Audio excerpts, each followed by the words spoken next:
Hello.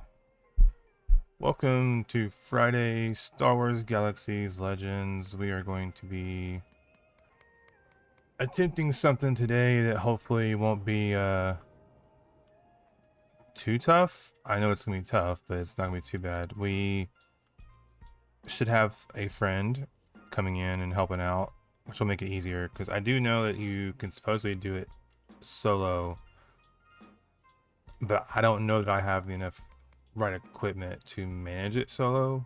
But maybe I do. Maybe I could do it easily. We'll see. So I asked a friend yesterday if they could come in and help, and he said sure thing. So we are going to attempt to do the Droid Army quest. I believe it's. I think there's another mission after that, and then I can do HK-47, which would be good because there's a bunch of good loot from HK that I think should sell. So that should help out. And if you remember, it's Dust is going to be the one who from stream before. He's going to come in and help. And we also might be talking about how to make some money because I was talking to him last night about I desperately need some credits in the game. I don't want to have to buy the 4 or 5 waste pack hollow I need, but that's the fastest way to get it because sitting there trying to loot it might take forever. So if I can earn some money and get what I need to buy it, then great. But the problem is I want to buy it and then I want to have extra money because I don't want to be sitting there poor for a long time. So hopefully we'll get there. We'll see how long it takes. I am currently I'm just in the cantina. There we go. Let me tell this person I want get energy protection.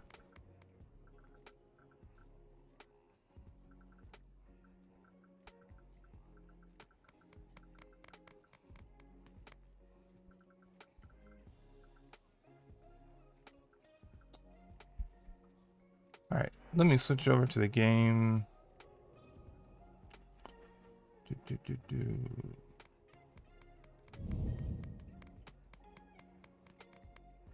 There we go. See, she's giving me glancing blow, energy protection, 24% heal chance, and 60 agility.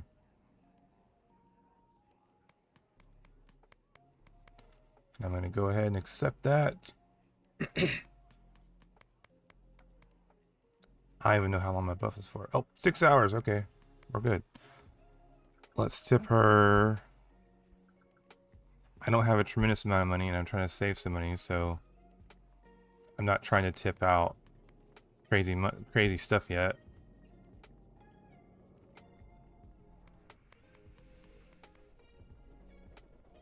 All right, let's go get medic buffed. The only real things I have left to do to get set up, you know, besides getting that holocron though, I need to swap out, I think, one of my power-ups. Let me double check, because I think it was this one I got.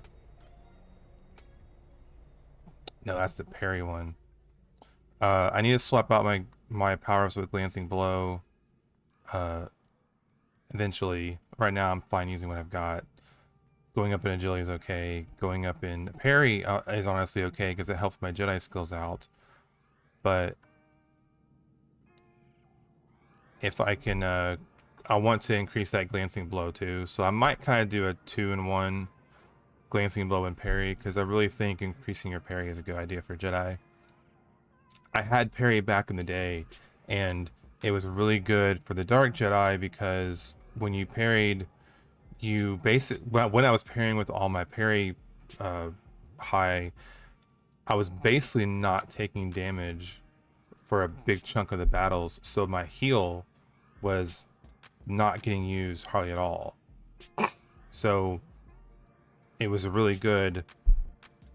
It was really good at the time. Now people may disagree and they may see glancing blow overall as better, but to me it's a matter of it's different to say parry the whole thing and have maybe a less chance of doing it, or glancing blow to always block a certain percentage of all damage. It kind of depends, because if you get hit with a massive attack, then you're still going to take decent damage. It also, too, none of it blocks, none of it gives you evasion, none of it blocks AoE damage. So that's a whole different thing as well. So there's a lot of different opinions out there. People, want to say glancing blow is king. But I also don't entirely know if that's 100% for Jedi.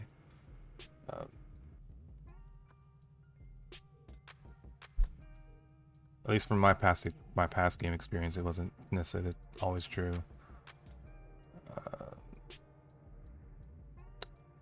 And I say that too, having used glancing blow way back in the day.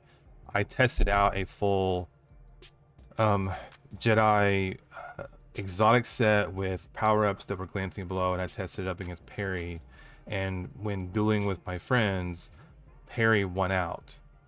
I was lasting longer with parry. Now there was a chance, because when your saber block went down, it eventually you did take more damage, but it depends on how, if you're in nothing but a bunch of constant long fights, glancing's probably better. But if you're in a bunch of shorter fights where you're not necessarily taking on boss after boss after boss, then parry could be better. So, and I don't remember where the place was he said on Rory to go to,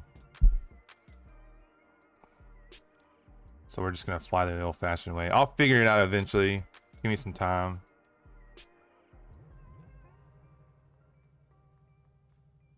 Oh no. I always forget. Always forget. Let me see if Droid. Oh, he's AFK. I need to go get some stems. Let's go back. Back to Isley.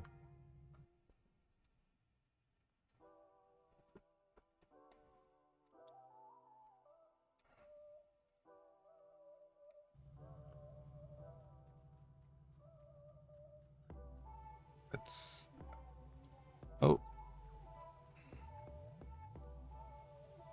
Let's go see if I can get any stems from the officers. I really need them.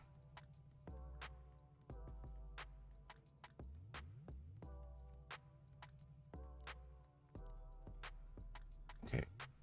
Are you... You're already in group. Thanks. So that person's probably taken all of them. And I don't know that I'm going to see another officer here to get anything.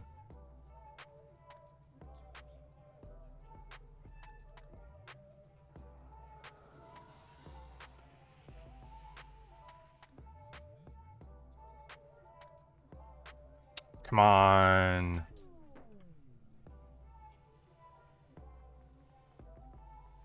Is there anything left? Oh, there is something left. Come on, I invite you to the group.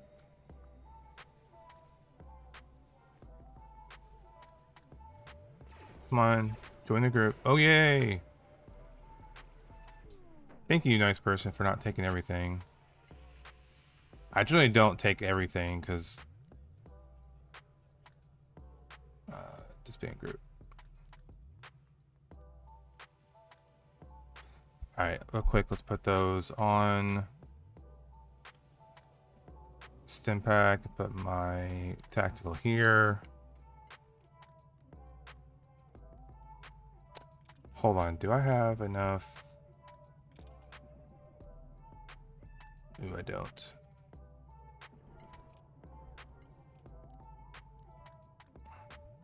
Okay, real quick, I need to run to the bazaar because I'm actually almost out of my drink. So I need to grab some food. I need to look up Breath of Heaven. I feel like that was something I used to use. But maybe that's the crafting thing? I really don't remember.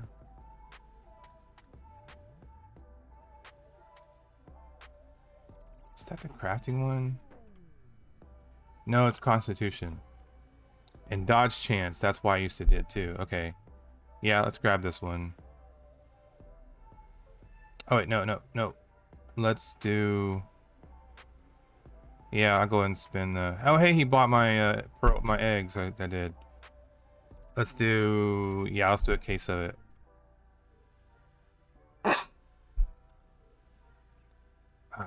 So my sinuses are bugging me. Alright.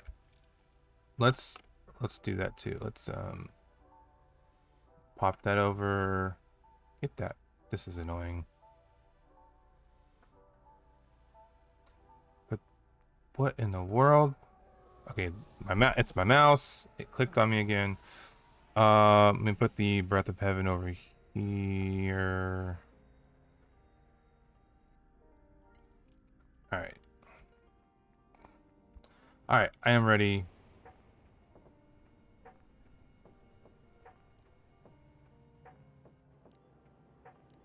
What?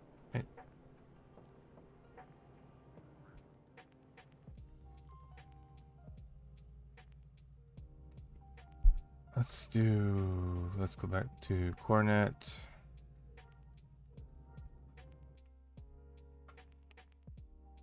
Do I have mail?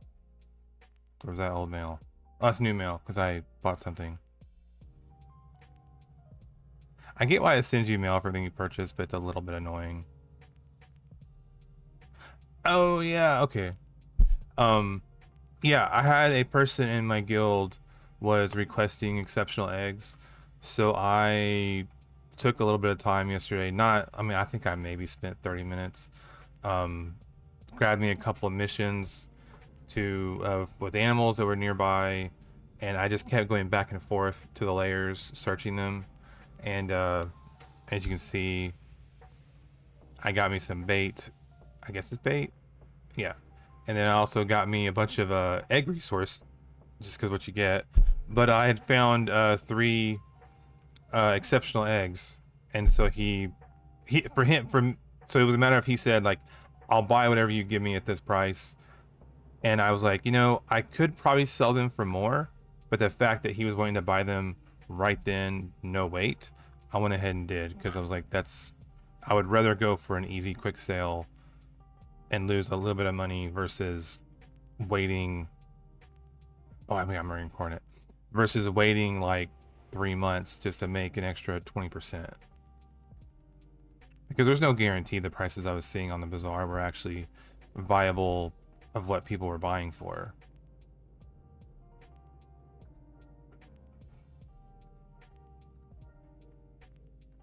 Alright, let's make it back to the shuttle in time.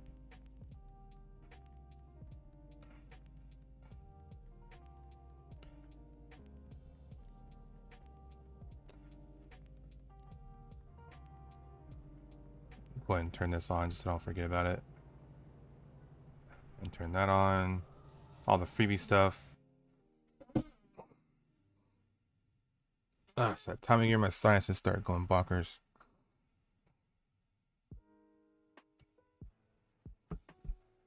Woo!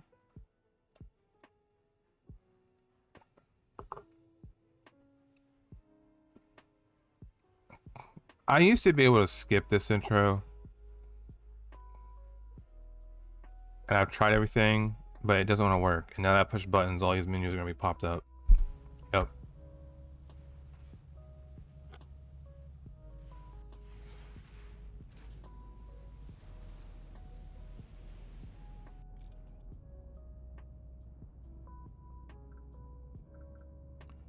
Oh.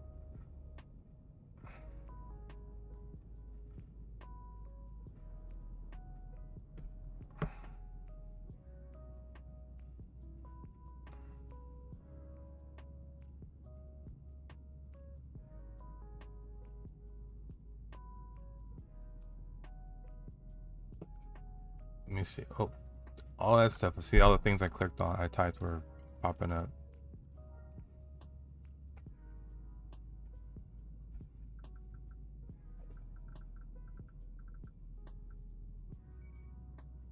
Oh.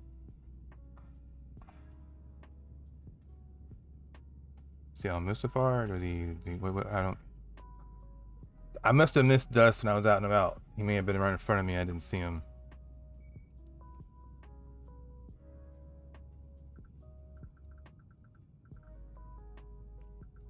I was able to grab a few.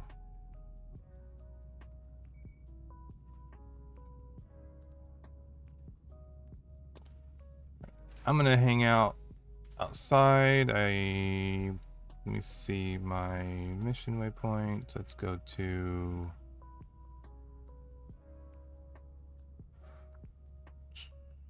not that one, not that one. There we go. See, the fact that it's level 80 and it's a group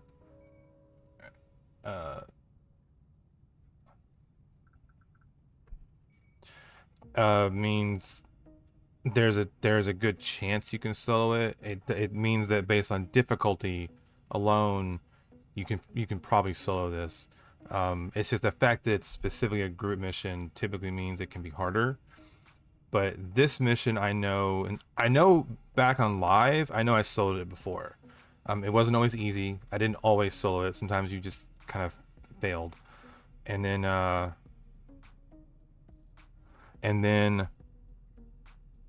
but then sometimes the group missions, it literally means you need a group, because sometimes there's aspects where you need like in the Droid factory, you need people in different rooms to get codes for rooms for door access. So when I get to that part, like the next Droid factory mission, I really think I'm gonna need a full group. Unless I'm wrong, I might only need like half group or something. I don't know. As long as they're really good. Let me check out. Okay, so let's defeat the army.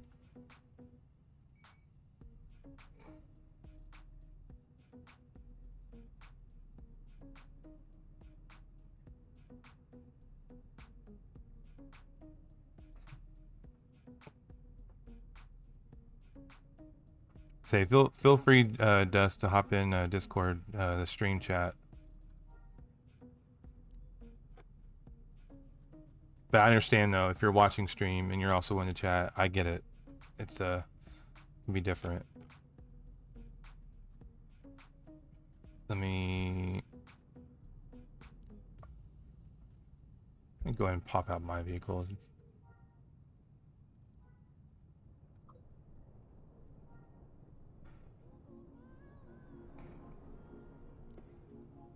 I'm just gonna sit here for a minute.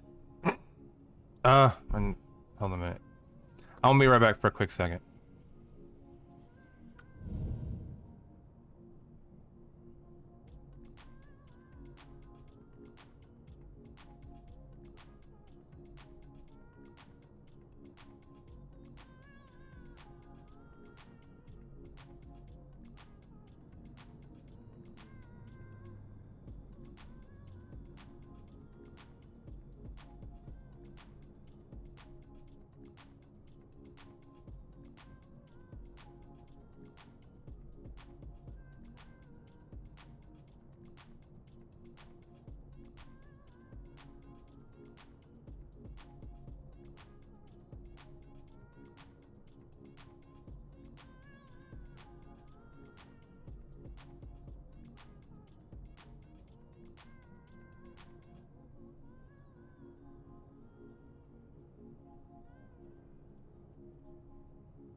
Alright.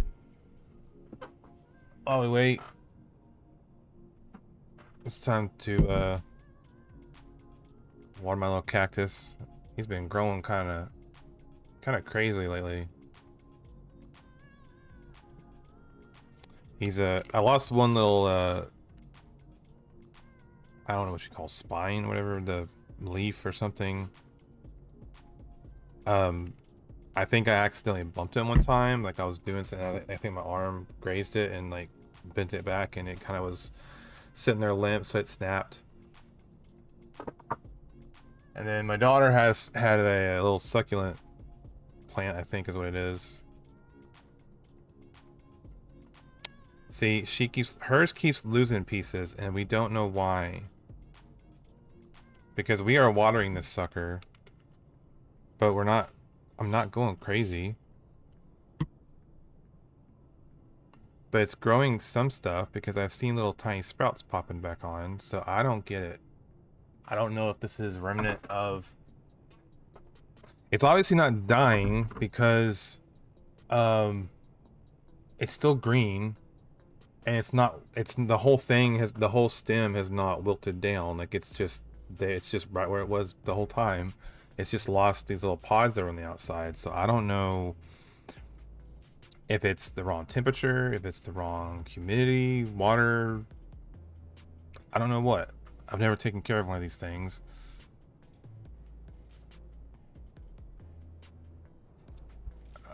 Let's see. Let's put the Breath of Heaven in my backpack. So I feel good. We got plenty of a drink. And then we'll see if I decide to switch these out, because right now these are giving me better precision and constitution. So I'm getting more health and doing more damage, but this would give me more armor protection, but not by a drastic amount, because right now I'm still at 10,500. So it's, you know, it's not so much that would be devastating, but it's just enough.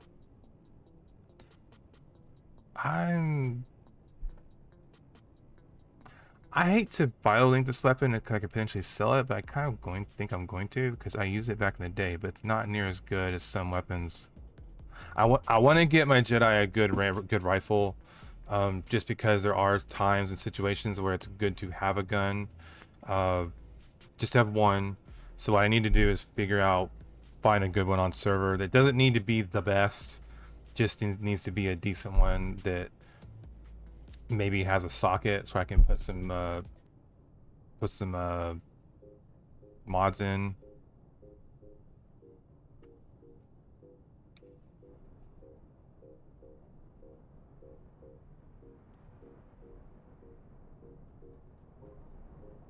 Oh, there's people. They're leaving. We're hold on, let's see if he's... Nope, he's not. We're just waiting on Dreth. Oh, there's Dreth. He's here. There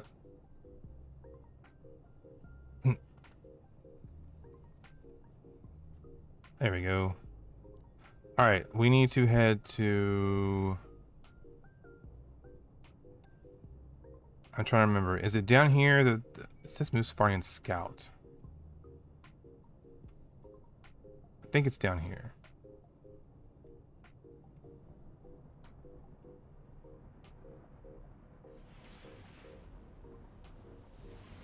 Let me turn on... I gotta be careful about clicking. I clicked at this one time and died right in the lava. It was a big mistake. Let's see. Move so far in. That's the scout. I don't need the temple ruins. Oh, my mouse keeps clicking off. I'm gonna say that. I think that's where it is. It's down the bottom corner. Let me check.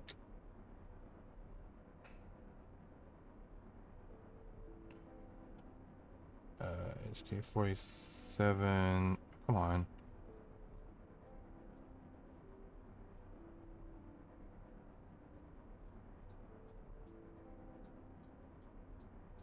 Just looking up the location just to make sure I'm right, because I really thought I was right.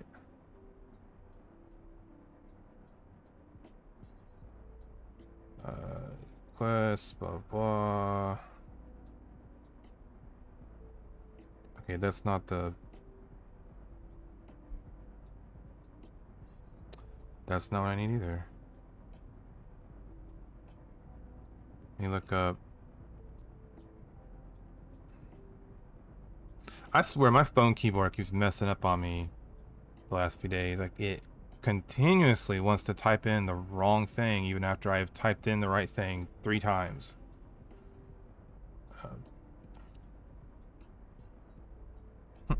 Here we go. SWG guide: how to defeat the droid army solo. Let's see.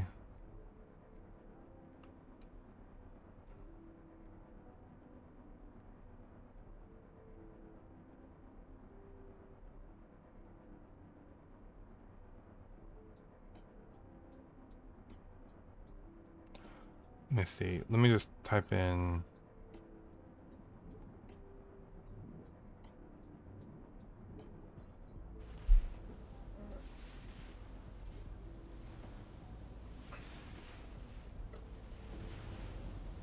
There's nothing weird. There's like nothing popping up when I Google this quest line. I mean, I see stuff with HK, but it's nothing. I don't know. It's just very odd. So I'm hoping this is it. Mustafarian Scout. Oh, here he is. Defeat the droid army. I totally missed this other waypoint here. So yeah, it's the right place. I hate when you have 2 waypoints that are called different things. It's just annoying.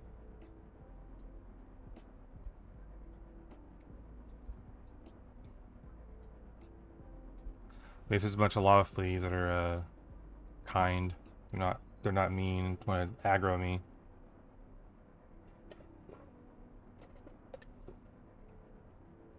All right.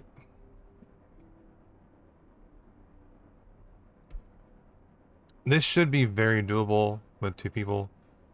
Like I said back in the day, I feel like I used to solo it. If I didn't, I would bring along one other person just to get through the whole thing. Because even if I didn't, I would. Okay, hold on. Do we want to bring? Let me ask him. Is loot on random? Oh, I need to move.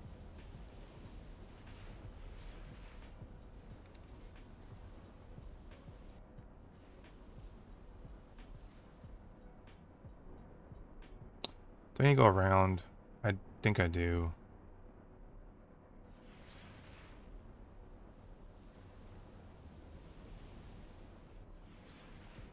Let me go. Oh, was there a waypoint?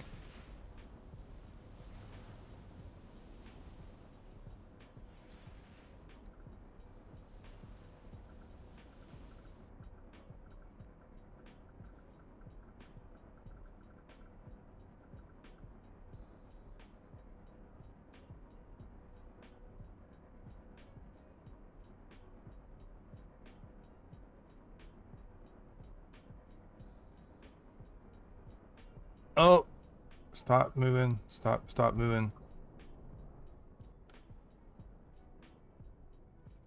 Where'd he go? Where'd he go? Did you fall out?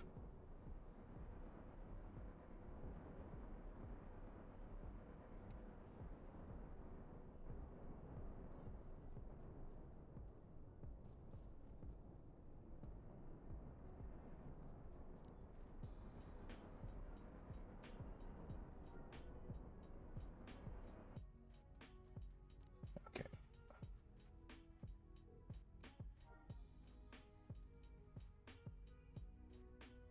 Let's see. So I'm gonna do. Face them down. Oh boy, we're getting into it. Now's the moment. We'll see if we're garbage, or can we be successful.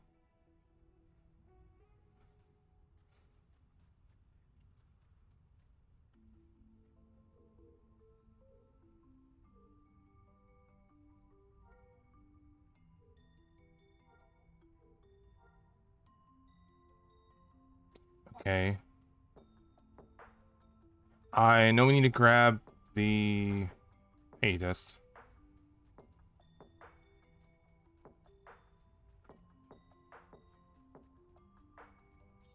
Yeah, so I'm just gonna throw up all my buffs right now. It takes about 4 or 5 minutes for it to really start getting going. Okay. I'm gonna go down there and move all the NPCs in a second. Did you Yeah, start they it? out in the talking to the foreman. Yeah. Yeah, I did.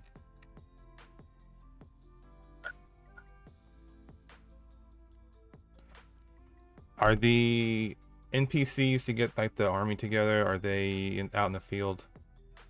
Yeah, they're out in the field. It's 2 phases. So if we fail the first phase, then this is the fallback location. So first spot is down here at the other little miniature base camp, and that's where we'll start from.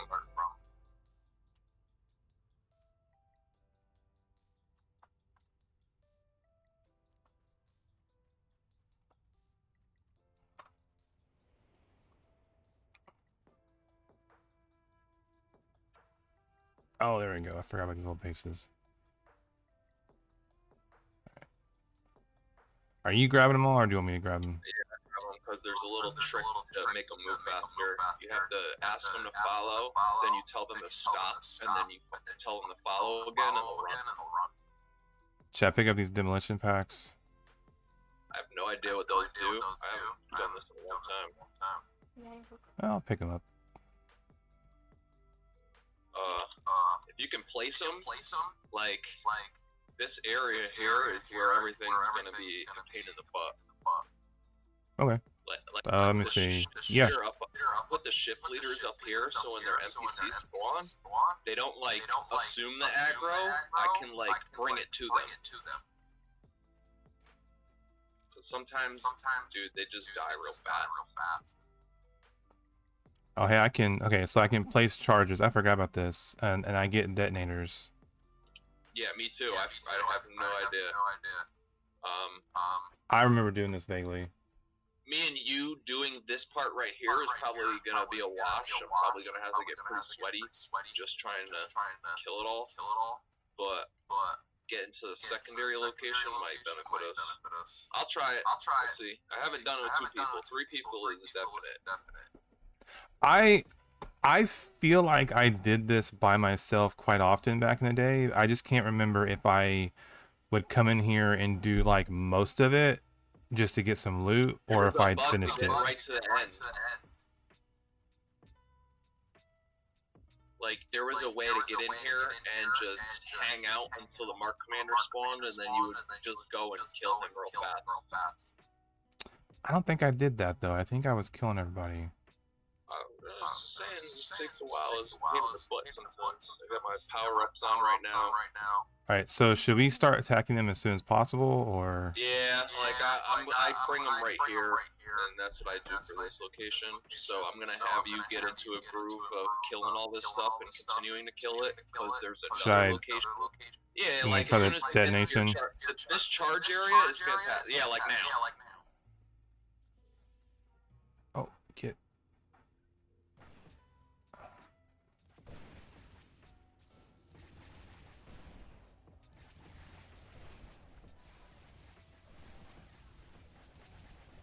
So try to enrage anything that is attacking a droid, so you can pull that away.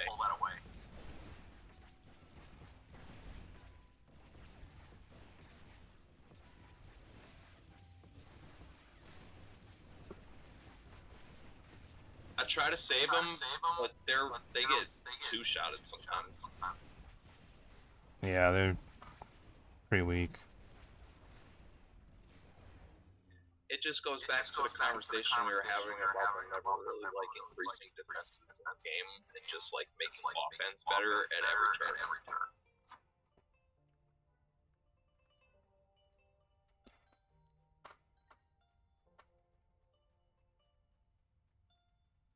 So I usually just pull out a rifle, and I'm gonna pull to you actually.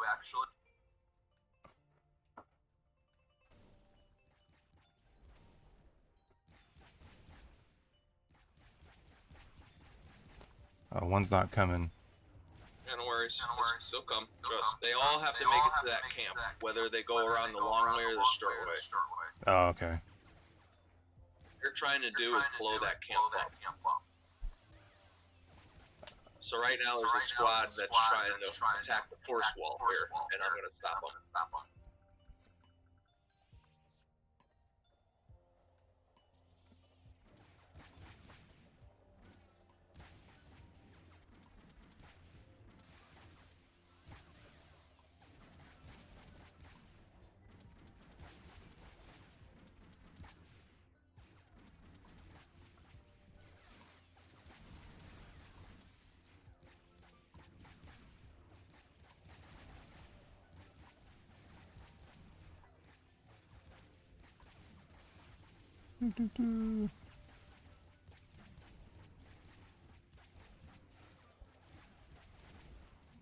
When this power generator hits 0 HP, then this blows up.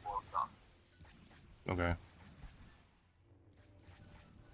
Is that the only part that we fail on if it blows up, or is because they can blow up other stuff too, right? Tiered failure, so this isn't the only failure. If they blow this up, their attack trajectory changes to the upper hill, and then they try to get the big one. So losing this isn't a fail, it's just a time-consuming effort to try and lessen the NPCs at the end. Because it can get really overwhelming with the last spawn.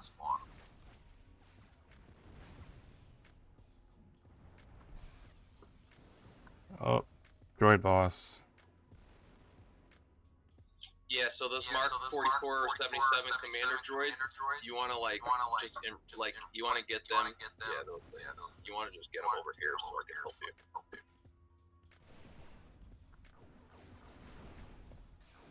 Yeah, you just hold aggro on the NPCs help. So all droids can also be mind tricked, which is a debuff that I firmly believe that helps a ton. It's almost like any debuff in this game affects the RNG like tremendously. Yeah, I know it. I didn't know until recently it actually even worked in PvP. Oh yeah, dude. I yell at people that don't use it because they don't realize that it seems that in combat, if you can actively reduce a player's stats against you, the RNG starts to like enjoy that a lot, and it favors your attacks a lot more. Even if it's the 50 points per stat that it does, you know what I mean? It's only 50 points for like precision or something, and maybe something like that. But even on like a targeting dummy in your house, if you were to use it on that, your attack damage goes up. So it's pretty cool. I use it on literally everything that I can. Yeah, I pretty much was only ever using it for PvE to remove a person when I was fighting multiple people. Well, you'll get like groups of people that yell at Jedi that use it in certain circumstances. For example, like in instance, if you use that on a boss NPC and he's humanoid and not droid, you'll just dump the aggro on somebody. Yeah. So like a lot of Jedi get told use this, but then they use it in the wrong circumstances and then don't ever use that again. He's not following us. Yeah, it's alright. There you go. This instance hasn't been touched in like over a decade.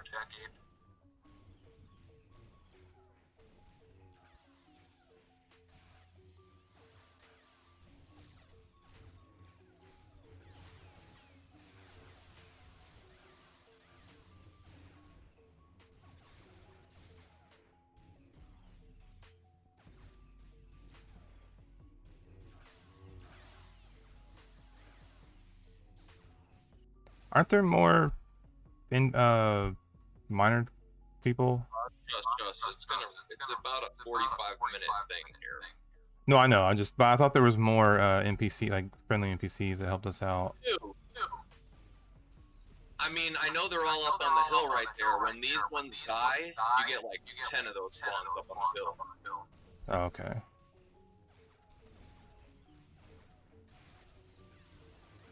Because I was thinking there was like 20 or something total.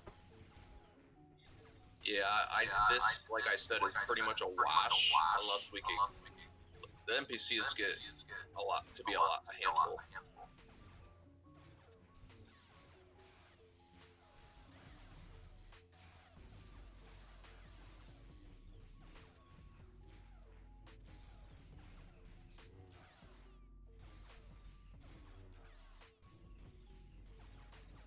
I just saw a whole group like despawn too.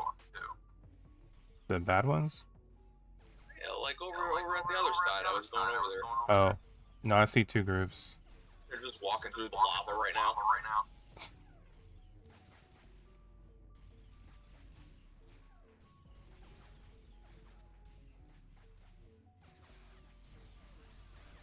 Come on, Droid, die. Drag him over here with the. There he goes. He was almost dead.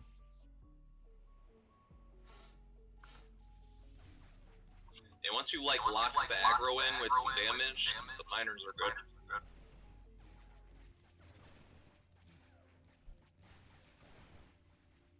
Oh, I'm tired.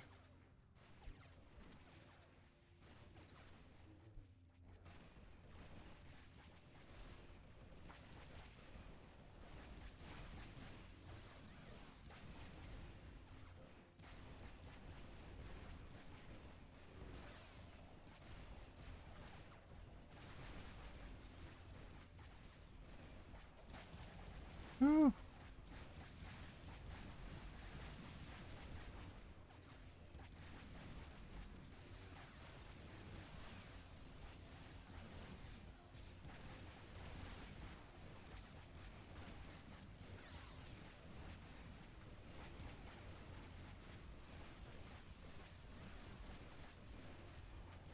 It's crazy. I used to do this with my Dark Jedi. Oh, what do you mean? Just avoid incap? No, like I used to be solely Dark Jedi in this game. That's how I did everything. What you mean post NGE? Like the I call it damage or defense. I don't like to because they ruined that. Well, like yeah, when NG came out, I tested light and dark and did, you know, what I wanted to do, and then I went full dark because I wanted DPS. Because the light at the time at least was good, but it seemed like you couldn't get through anything, at least by yourself. And so I went full dark, and that's pretty much what I always stayed as. It's like when I'm saying like I used to solo stuff like this, that was as a Dark Jedi.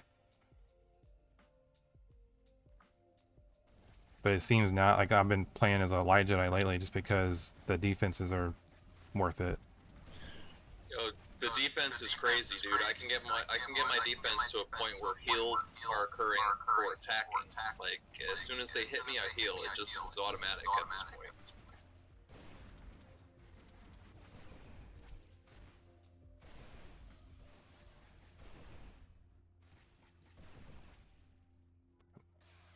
Dude. With all your setups, if you do it correctly and you build a suit just to fight ranged, you can go into Deathwatch Bunker and you could hold the aggro of the entire bunker while you move from NPC to NPC without stopping. Get this GK5 guy. Yeah, I didn't even see him. I know, I just saw him too.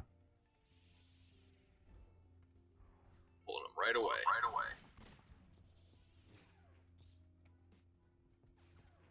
Try and get to the miners.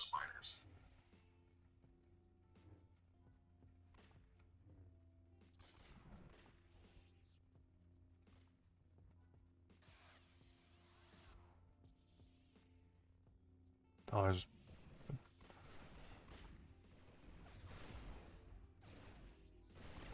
there's another wave coming in over there too. Good, I got it. Going to get it.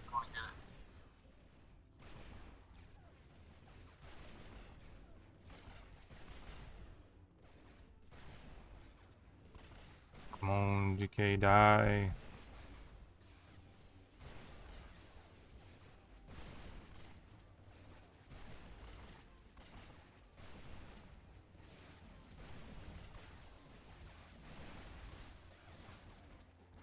go.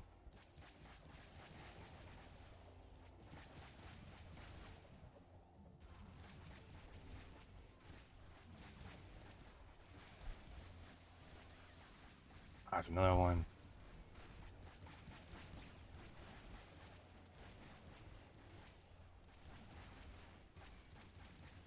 Yeah, it's gonna be a loss for that soon.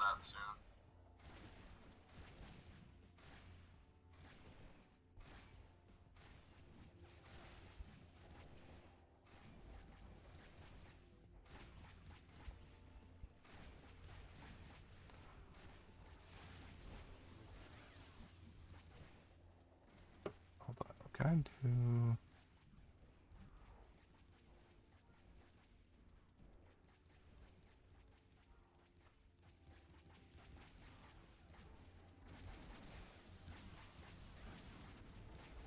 Let's try that.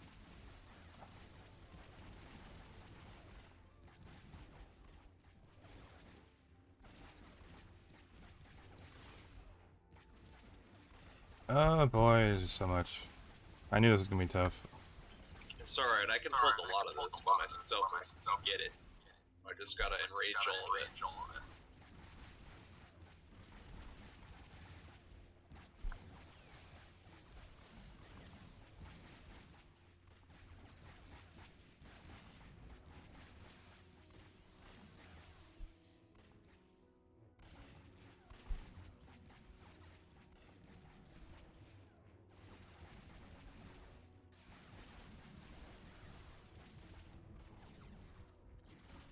I think once I get my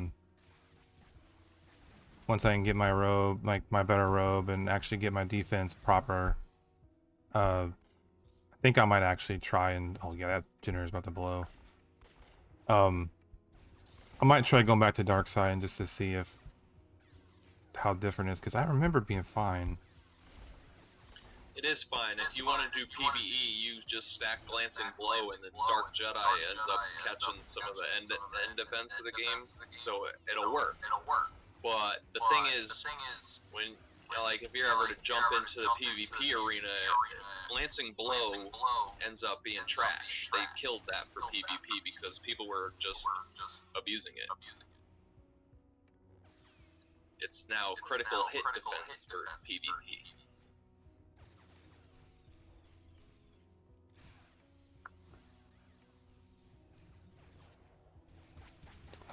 I wonder if I can plant this and blow it up. Will that hurt you? Nah, it won't hurt me. I mean, if you want to dump it on this hammer guy, I would love to see it test.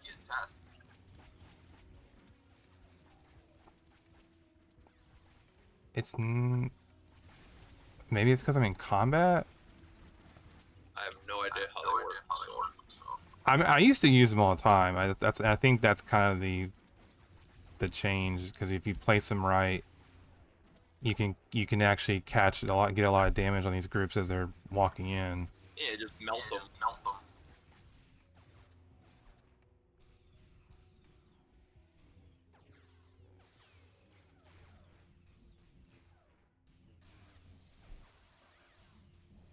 Uh-oh.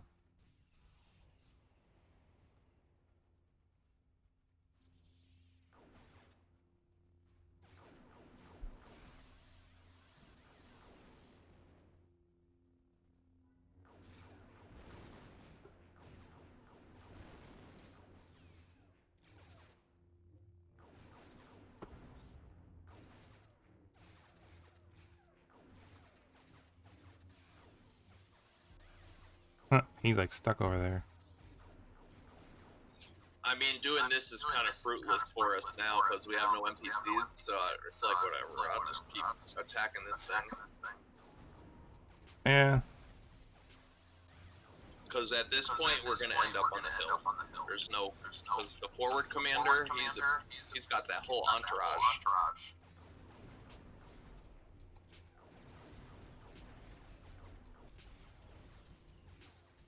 Man, he scurried over here quick. Yeah, there's like little bugs like that for the combat. The AI is.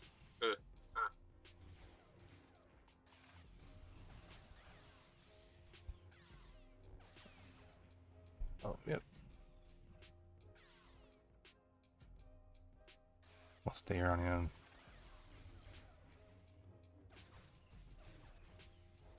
Oh yeah, we're getting a lot of people.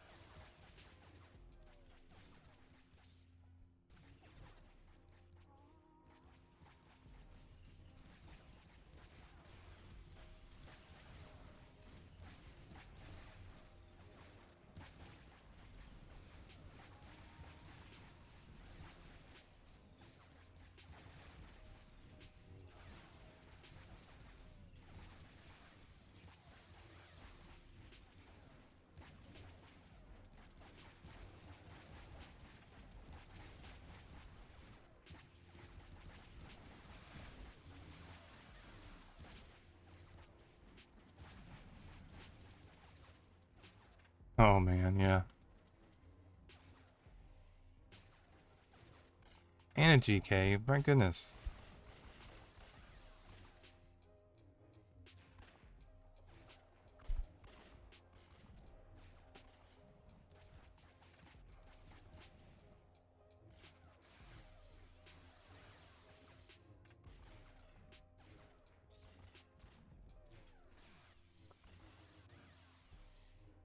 See, like a dark side Jedi couldn't do what I'm doing right now. Yeah.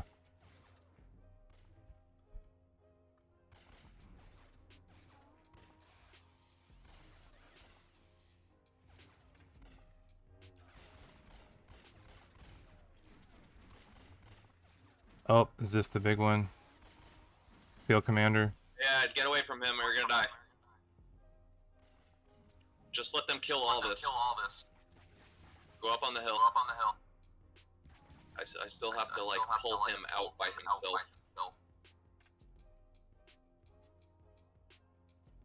Alright, just give me 1 second. Kill this right here. Forward commander won't approach until that's destroyed.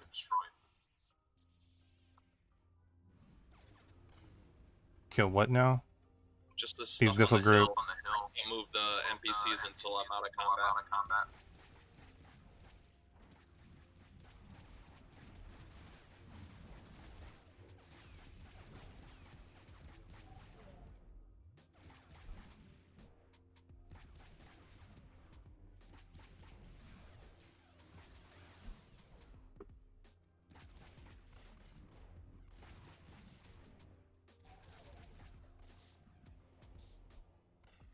Alright, bring that up on the hill. Bring it to a minor. Oh, they're already out. Okay, that's cool. Bring the sentry? Yeah, this just help it kill us faster.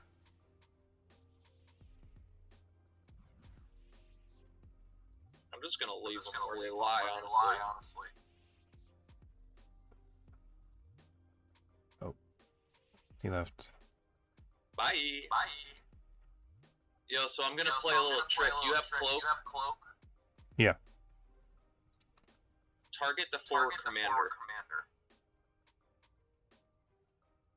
Okay.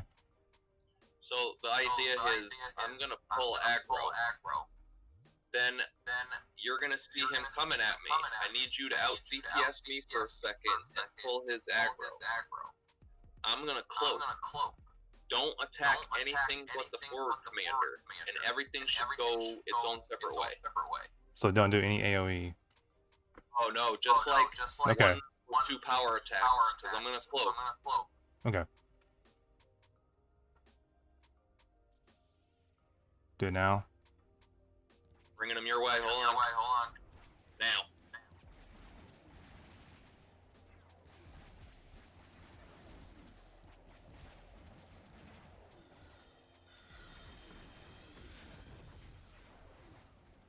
Alright, hopefully. Let's see.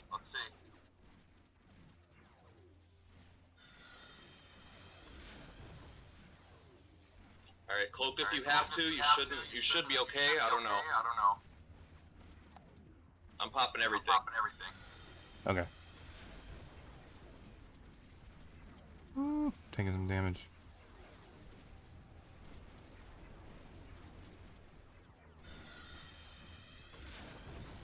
Oh. Yeah, I had to cloak.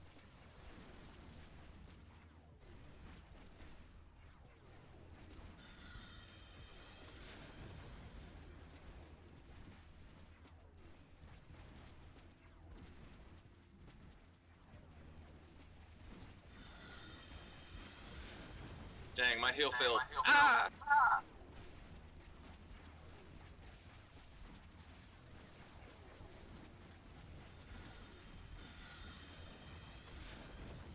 Nice. So now to complete, we have to kill every NPC in the arena.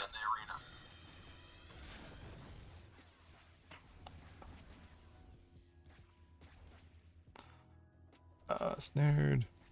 Get him, get him. There you go.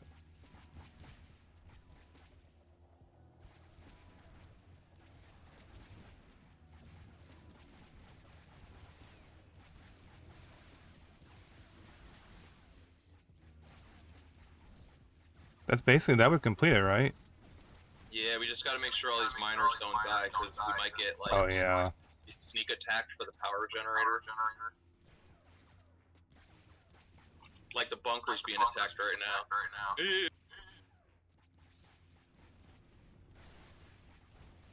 Oh, jeez.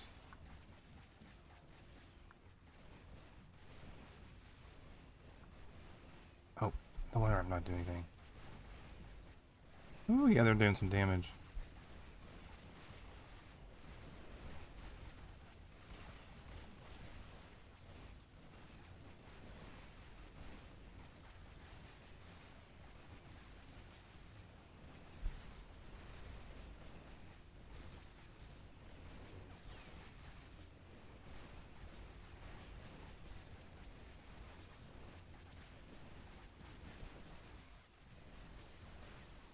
We might do it. There's quite a bit of miners still alive.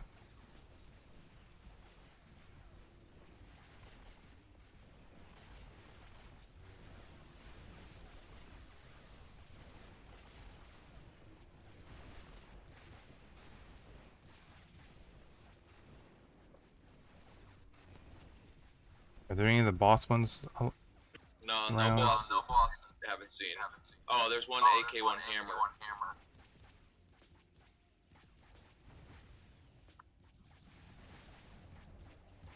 Oh, Jesus, a group of guys. Yeah, that's what I'm afraid of. Trying to let the whole group attack the power thing.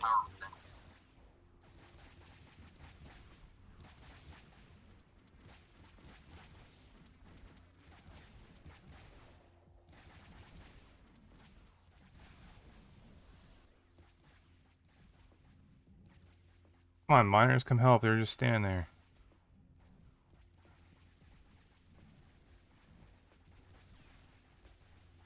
Ah, get out of there!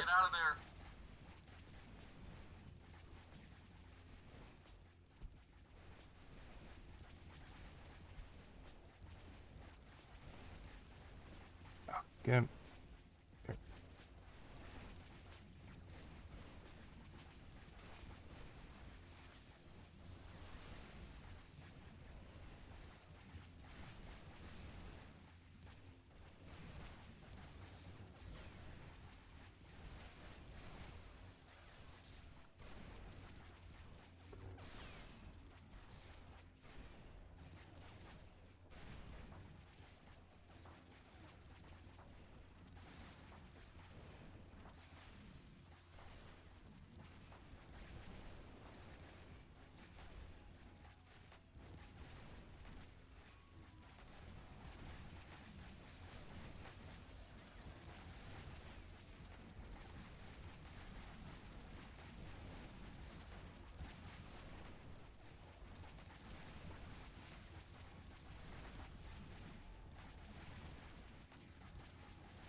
Ooh, there's a lot. Kinda sweaty. At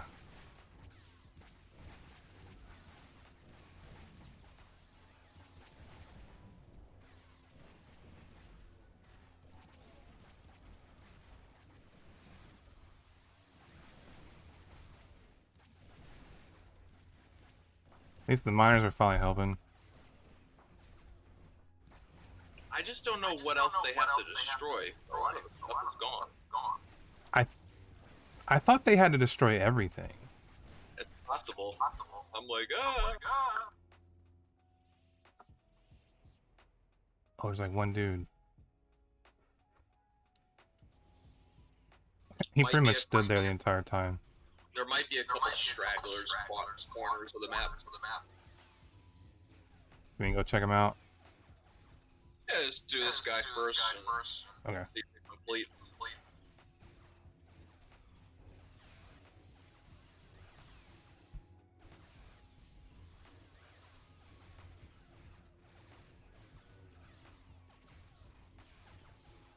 You can't set the miners to follow, can you? Well, had I been able to move them, you could like put them in a different position, but we were in the middle fighting. Well, I was just saying, like, I think I kind of feel like what would almost help this mission if you could at least set like some of them to follow you, because then wherever you went, they could just follow you, so you could bring them to whatever the fight was. Oh yeah, I understand what you're saying. Yeah, there's definitely got to be a straggler around. Yeah, I think once I did this, I had one that was like stuck in the lava. He just wasn't moving.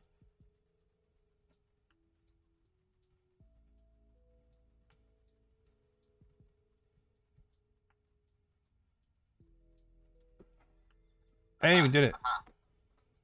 I was like, is it bugged? Oh dang. It's like you expect those kind of bugs in this game.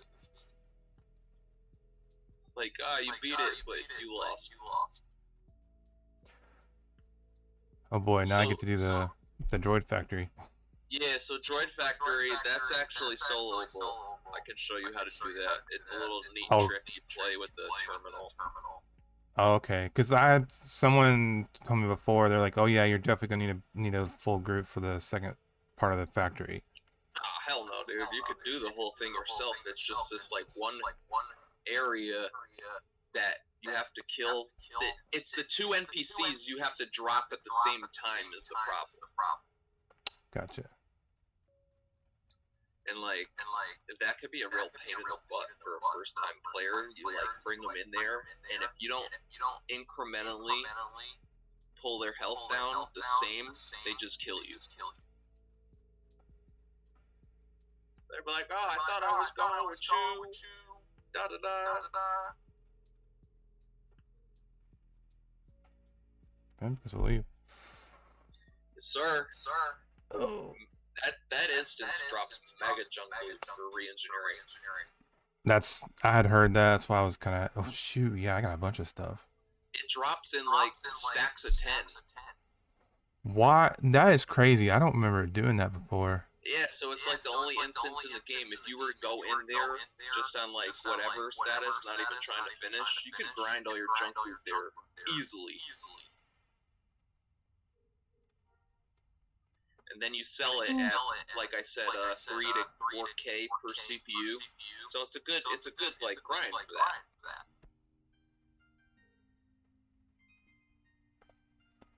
Alright, get rid of these detonators. I need to look up these detonators because I remember using them specifically and I remember they helped out. But I just don't remember where I used to place them or like the timing.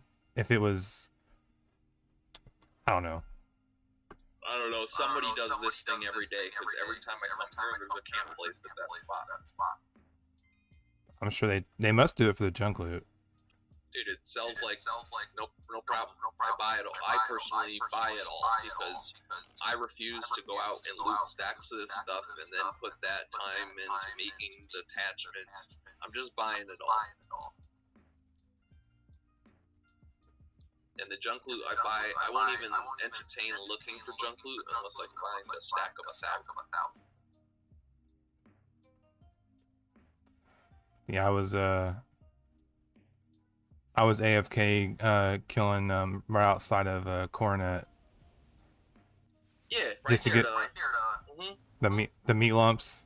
Yeah, but it's always like somebody's always there trying to outcompete you. So it's like there was no There was nobody around there. That's good. That's good. It's hard to get like big stacks out of that particular spot. A lot of Oh people yeah.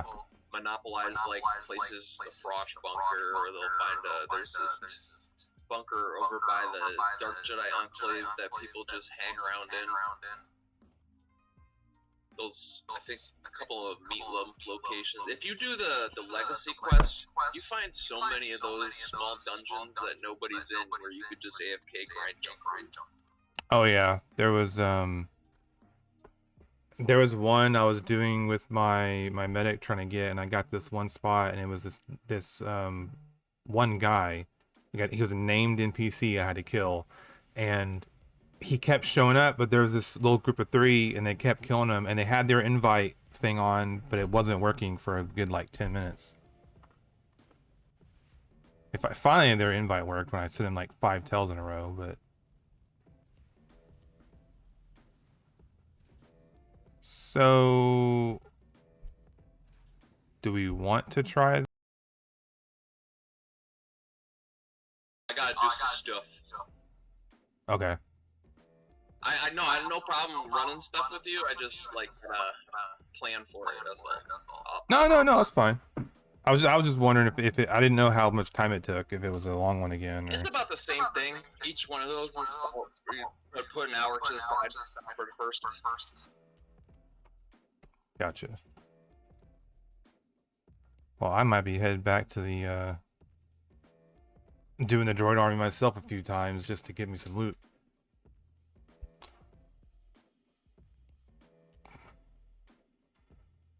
I need to figure out if one of these junks I got will help me make some reverse engineering mods, because that's the one thing I've been stuck on is the few pieces I need to make that mod bit. I only have like half of it.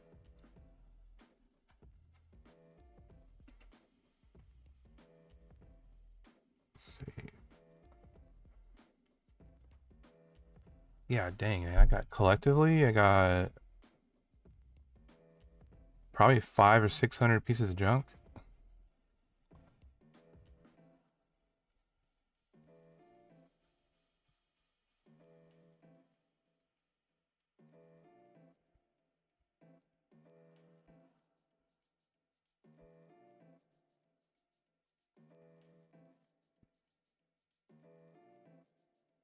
So I do have a question though, because I've Googled some of this stuff, and every time I Google it, I can't find information on it. A lot of the items that came out at the end of the game with the trading card system, They have been repurposed.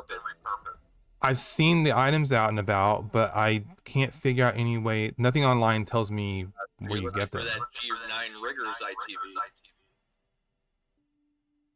Honestly, I'm like, there's even houses I'm just interested in, but I can't. Okay, so some of the houses are like now implemented with the events that occur on a yearly basis, like Life Day, Empire Day, Love Festival, the Ewok thingy. Okay. Well, someone told me they were player events, but they said they weren't holiday There's events. also a specific token that staff gives out to players who attend their events, and there is an event token vendor on Greeny Island on Corellia where you spend these. And there's some decoration and some player housing structures there too. Okay. All those goodie items, they're available. You might have. I personally don't know a lot of the decoration ones, so you'd have to ask staff. But they're generous with information giving. So if you're like, where do I find this in CSR channel? They'll DM you and tell you.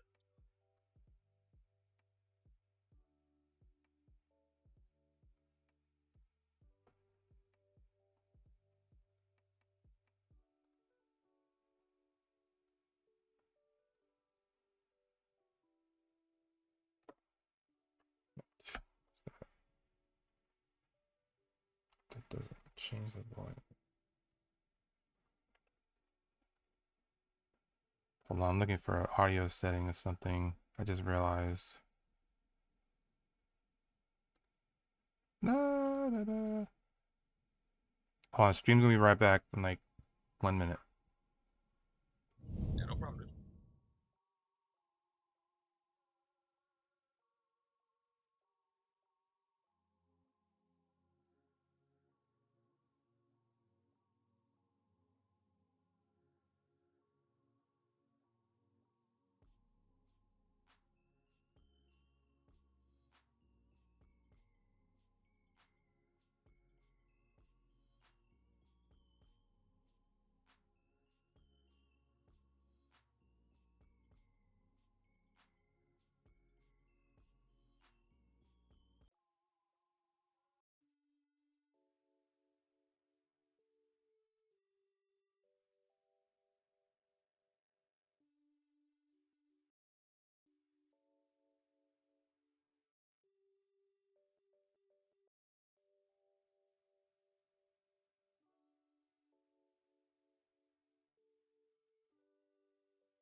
Oh well. What? It's some audio issues I was trying to figure out. Alright, did I buy a ticket? I did.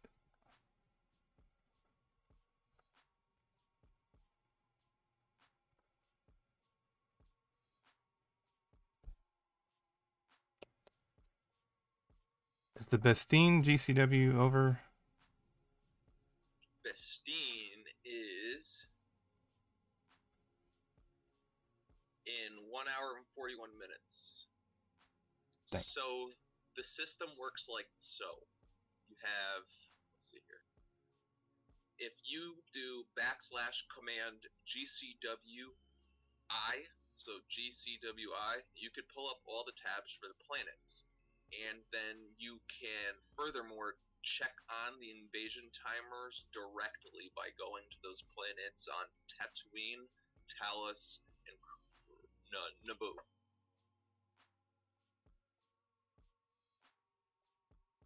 So the next invasion is Okay, I currently see. right now on Naboo and Karen. The rebels will be building their defense for another 10 minutes, and then the invasion starts in 10 minutes. Now, if I'm attacking though, can I go combatant okay, or? Yeah, absolutely. You can be Oh, combatant. okay. You don't have to be special forces for any of the invasions. You don't have to do that That's whatsoever. In that's what I fact, thought. the the grievers, they like to watch all the combatants bust their ass setting those invasions up, and then they just come and run it over. So it's like, it can be not even fun for some.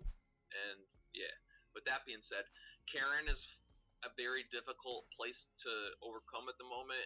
I would only suggest you play as combatant there, because the rebels literally, they hold that place like a stronghold. Oh yeah, I'm not. I have no desire to go PvP. No, I don't blame you, dude. There's fun, dude. The people are just as bad, so it's like whatever.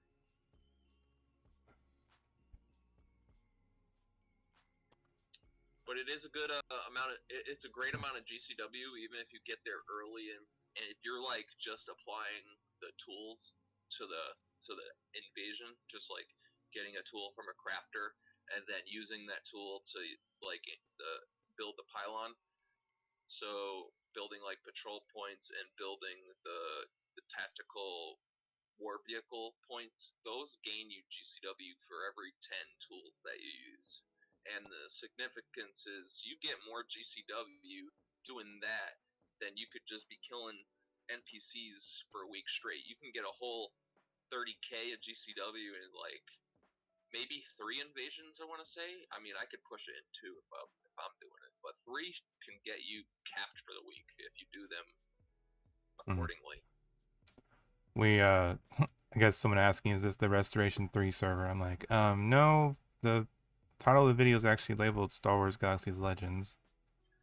Well, I don't know how many viewers you got right now, and I got a fan club. They kind of like troll me, so they might be indirectly trolling you to troll me. Gotcha. No big deal. Yeah, no, I know. It's fine though. I get people that come in here and all the time they'll ask me like, is this SWG Emu? And I'm like, no. So it wouldn't be the first time someone's asked me which version this was. Yep. Um, you mentioned yesterday about making money a faster way. I guess was there a So suggestion you had? there are plenty of ways to do it, but the method that I found that paid off the most was to go into Deathwatch Bunker.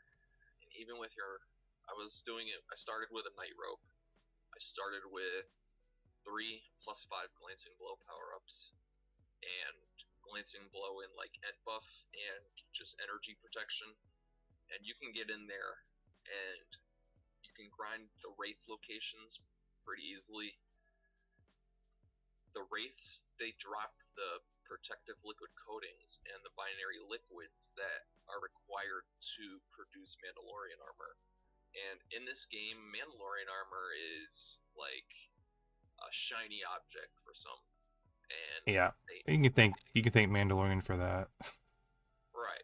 So I mean, I started playing again right at the end of Mandalorian, and I had just started going into the bunker at that time. I mean, you couldn't even get a corner in this place because there were so many spies in there, and I actually developed a method to playing light side Jedi. And dude, I had to create a method that would force the spies to stop messing with me.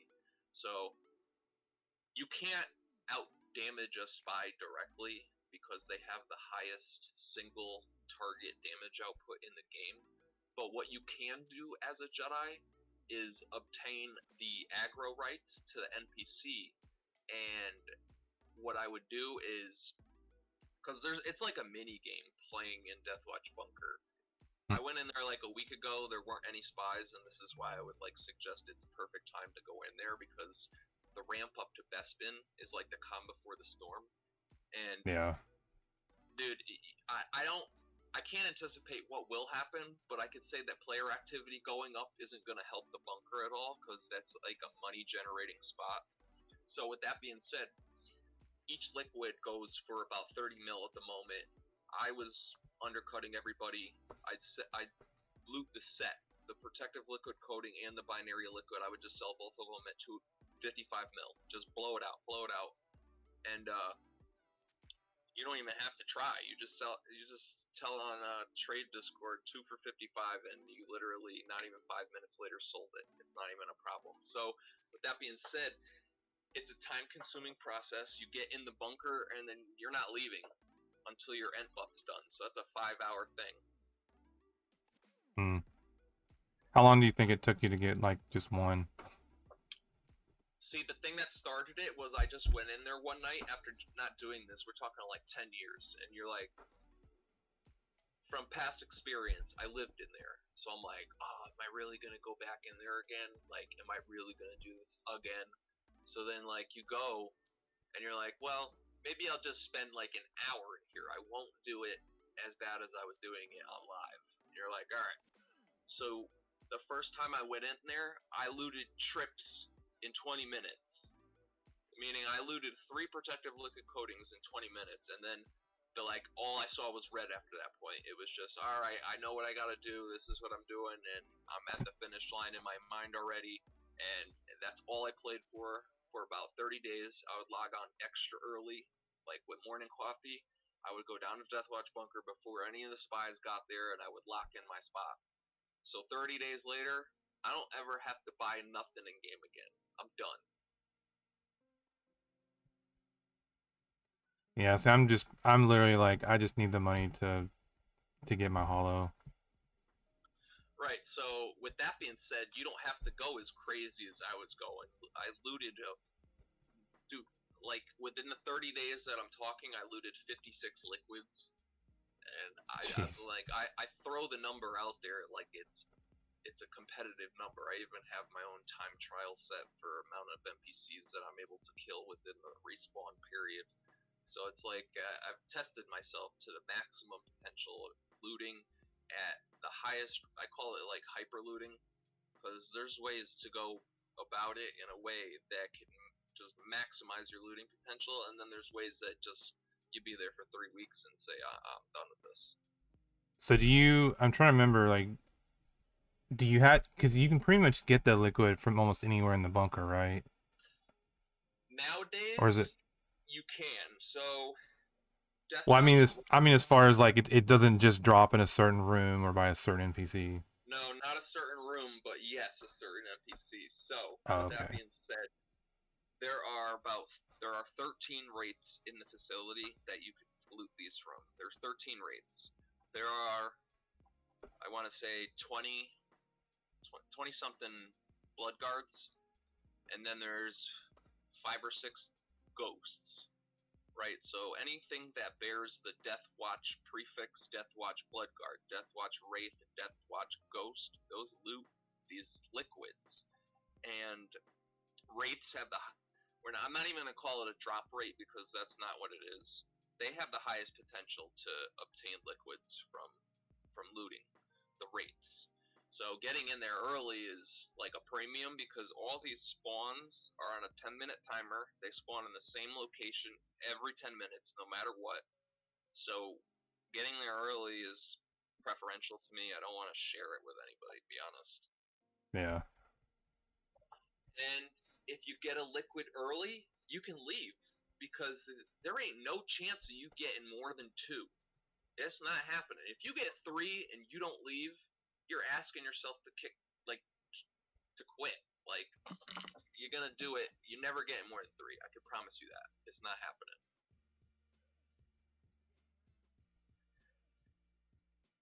I'm trying to remember. Is there a quest that gets you a link to the Death Watch, or you can? I know you can just So go there.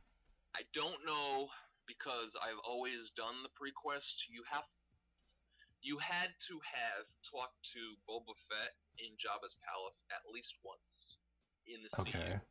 I do not know if the requirement has been lifted because that's the first thing I do when I think of Death Watch is go talk to Boba Fett, and if I can't, I go do the Jabba theme park just to. Oh yeah.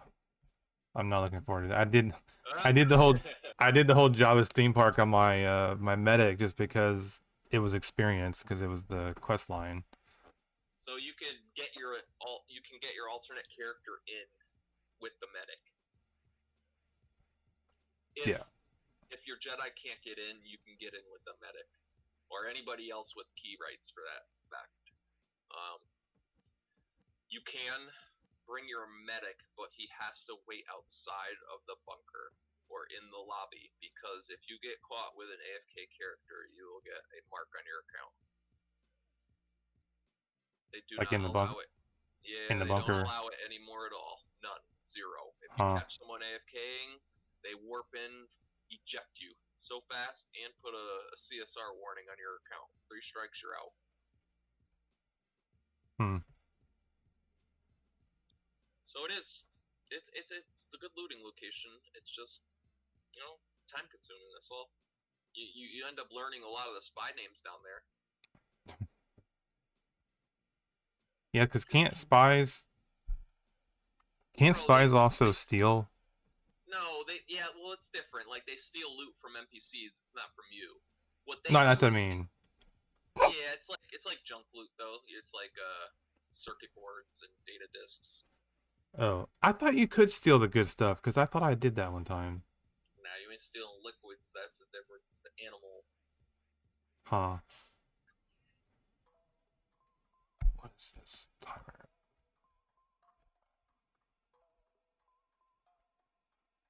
But what they will do is like hide right over your shoulder for the spawn timer, and as soon as the wraith pops up, it's dead before you even got the first button munched.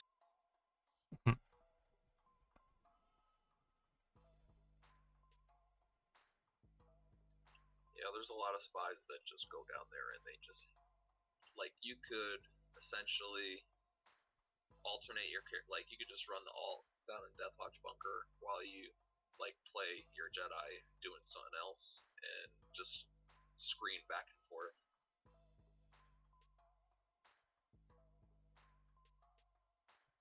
which is highly annoying.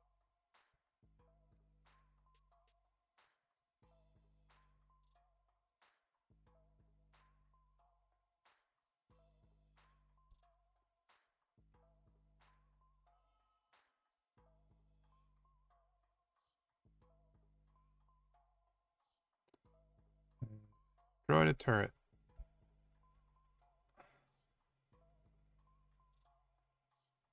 Do you not get GCW for destroying the built up stuff, defenses? No, just NPCs and like AT8 or like their little vehicles or whatever they have. In Karen, you're just gonna be focusing on NPCs. The turrets, you kill those because they will kill you. Yeah.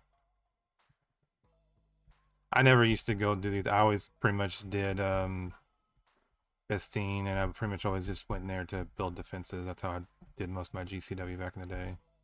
Dude, the Karen one is so difficult to get anybody like interested in because so many rebels exist on this server. It's impossible. If you even creep near the 70% mark, they come with a horde that's unlike no other, and you can't even get into the city.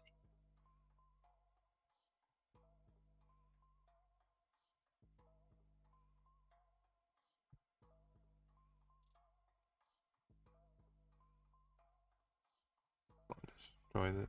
Okay, now why is my audio all messed up? Just realized I can't hear the game audio. Don't know why. Swear audio on the Mac is so confusing. How to set it up properly and get it to work with OBS. Well, I mean, aren't you running Windows in a container too? So that's like another step. Not exactly, but I guess I kind of am with wine. It's a little different. The I'm gonna click out here. It's out. The So wine is like a separate program that's running it, but I'm not officially running like the Windows operating system anymore.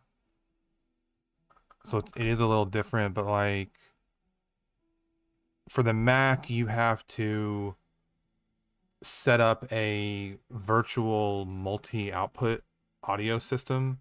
So I set that up, and I have to include my system audio, which by doing that I have to have this another third-party program called I think it's called SoundCloud or something else.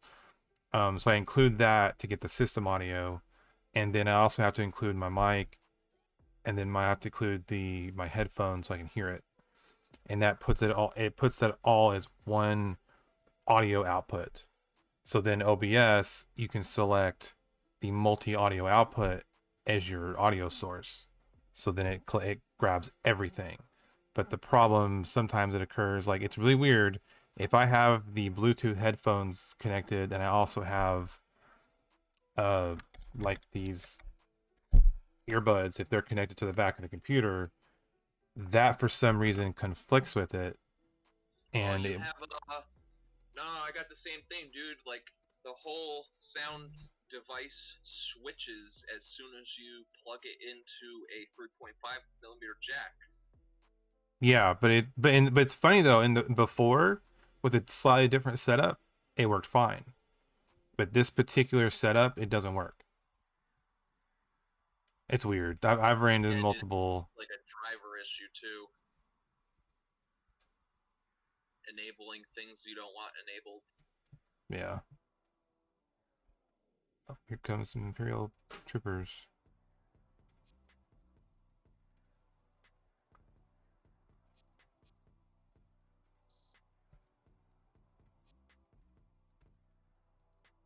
Can you repair a downed ATST? There's Is that a crafter I thing? yeah, I think with the tools that a crafter is able to bring that back to life with a Okay. repair kit. I just saw it said 0% repair, and I was like, I didn't know you could even repair them when they died. Yeah, so that's like the cool thing about invasions. The crafters have the ability to repair the turrets, repair the barricades, and repair those vehicles with the same Yeah. kits that they started with. But finding crafters that want to involve themselves in this is Yeah. like, you think they picked crafter to fight a war? I really don't. There's a couple of them, but then you're like, you need them every day. Like, you start to rely on the people that are making the tools, and it's almost like, they don't want to be the backbone.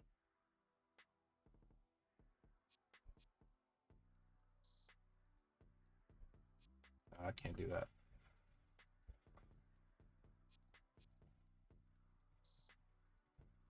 Hey, ATST made it inside.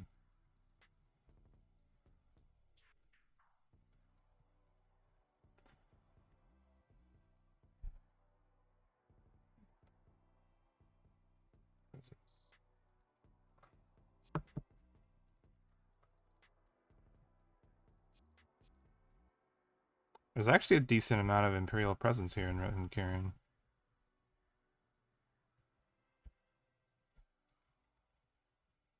Wasn't sure there would be.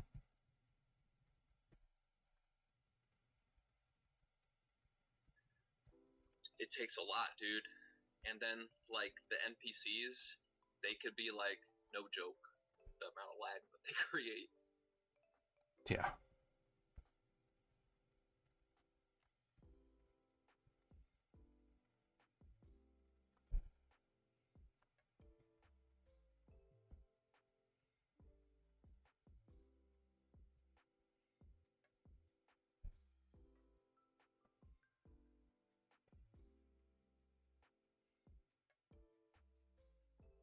They're getting in.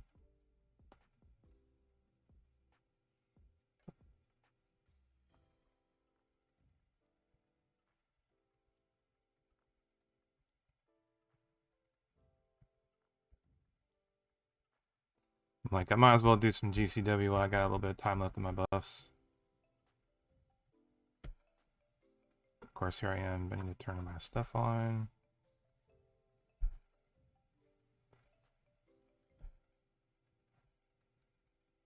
Yeah, the GCW buffs, like, those are cool and everything. I just, like, I don't know. I'm not a fan anymore. Yeah, I literally, like I said, I only ever did it just to get the buffs because I saw enough people using them and they were helpful. They are definitely helpful. And I pretty much Like, just kept them because when I had those, I was like, I was able to solo more stuff on Mustafar and whatnot by myself. So, because I used to run that place daily. where? Mustafar, like I just used to go in there and just run pretty much everything like by myself. Ah, that doesn't sound fun, though.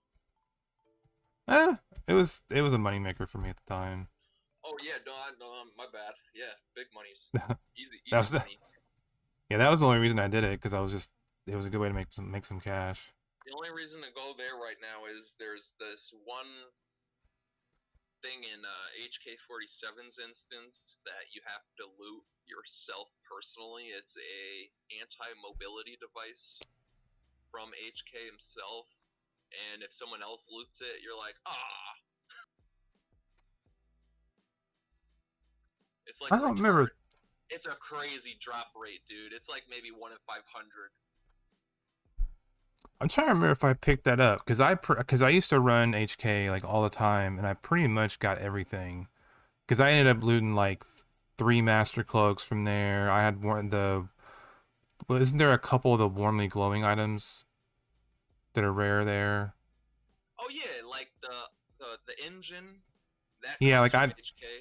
I'd gotten that a couple times. Like I did it a lot, so I may have gotten that thing you're talking about at some point. Yep, no doubt. It's a great like because there's not many ways to break snares in this game, so it's like a really good item to have, but in PvP, so you know. Well, they're taking the defenses down in Karen.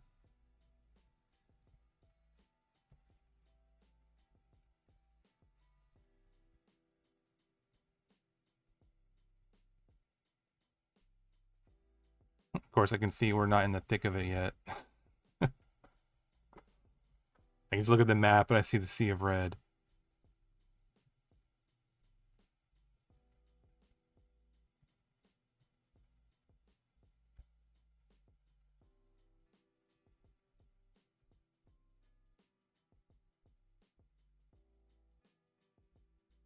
Hey, we destroyed the tower.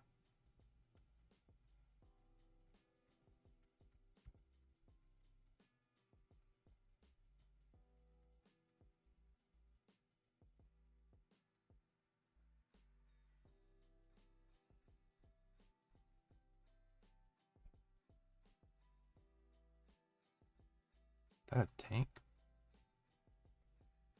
Is that an Imperial thing or is that a rubber? That's an Imperial thing. I have never seen that before. Is this a Legends thing? The What's up? I'm TX, sorry. TX fighter tank? I don't know where it comes from. It I wanted to say it was a very endgame item that was introduced with the TCG, perhaps. Maybe, because I've never saw before. I don't know where they purposed it. There is a invasion style vehicle that you can get with those invasion tokens from the Imperial Recruiter. It's like one of the bottom options.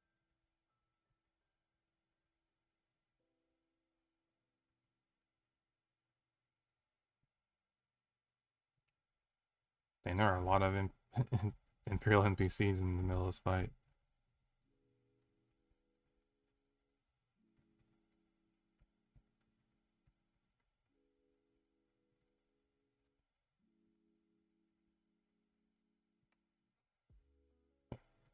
One of the rebels was complaining, I think someone kind of messed up a pull.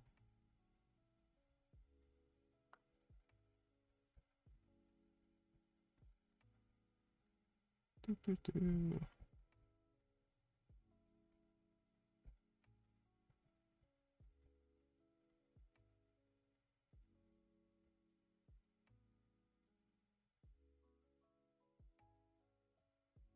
Ah, they're repairing it.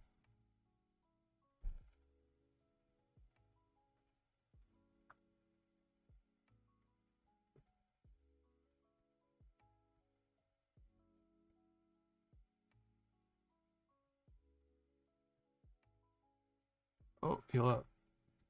They almost killed me.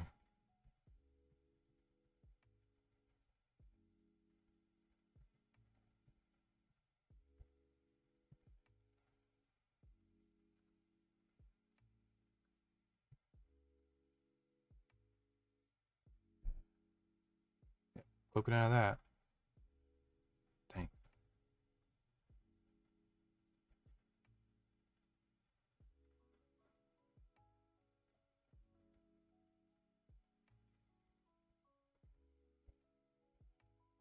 this guy and I can get this barrier down.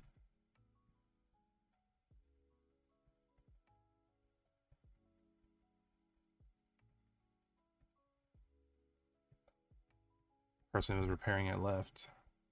Hey, we got it.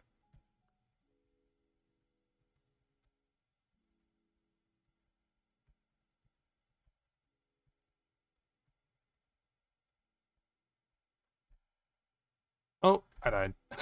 I was paying attention now. Alright. Sure, let's check the Imperial aid station.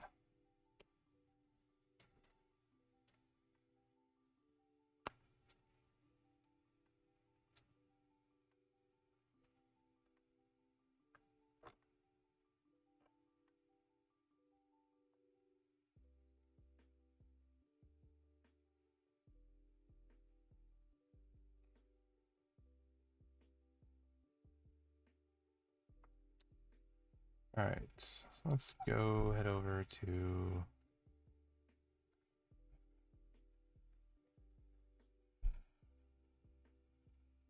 Starport.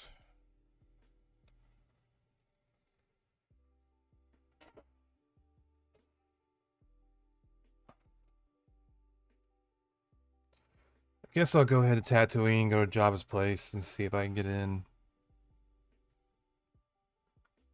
I'm sure I can't, because I haven't done it yet.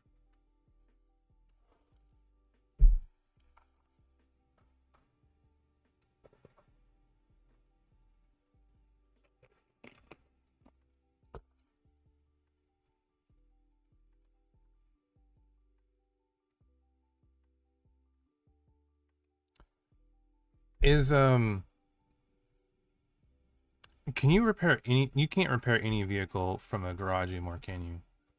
No, so like your special, hold dear to your heart vehicles, like original bark speeders, all that nice stuff. No, you need a restoration kit. Things like an ATRT though, and I want to say a Sith speeder, you can repair. Okay. And the command bark from the GCW, that's repairable. Okay.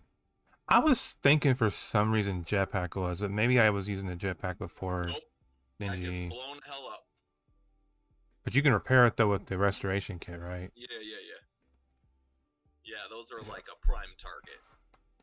Jetpack, give me that. Yeah.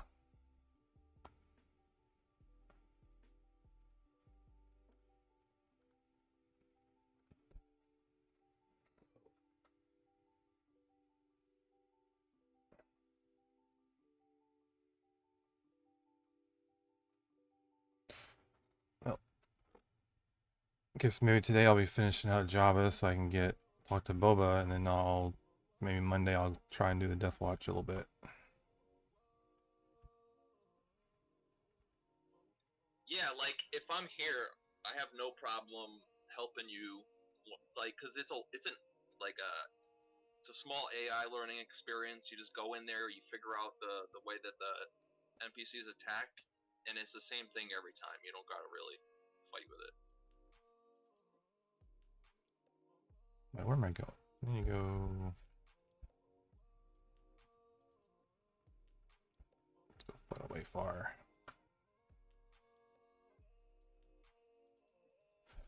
Okay. Why? So that audio's working.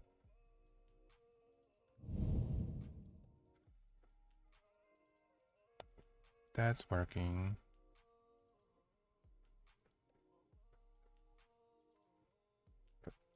Oh, that's the wrong thing. Did my system sound?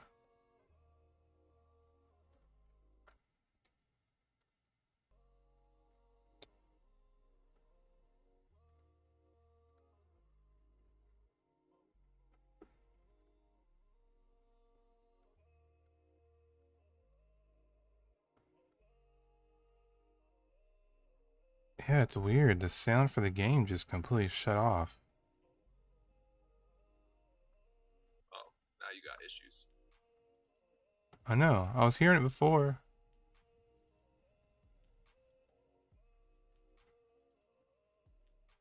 Because, I mean,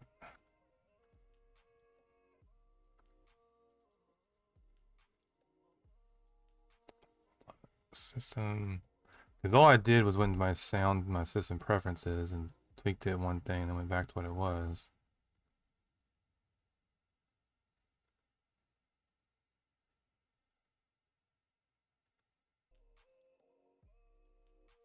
Okay, multi-output.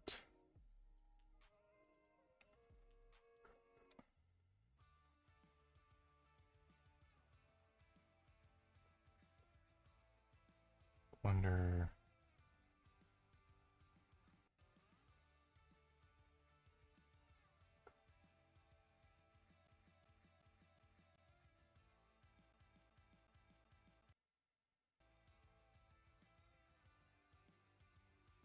New.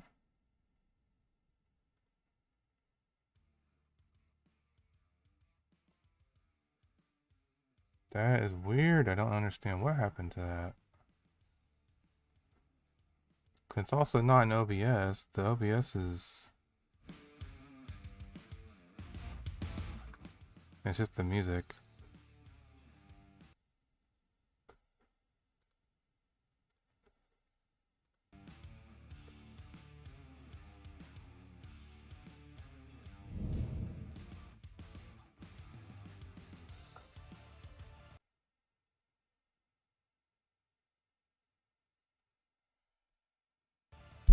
Yeah, this is switching my OBS, so I was showing it. No idea. It literally might be a thing of shutting stream down and restarting, but I'm not going to do that right this second.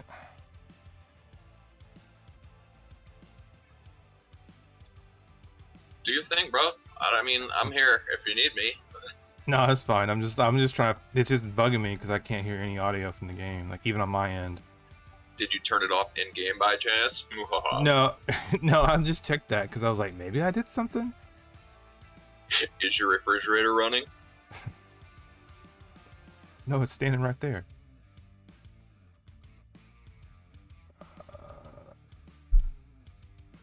Okay. Go way far.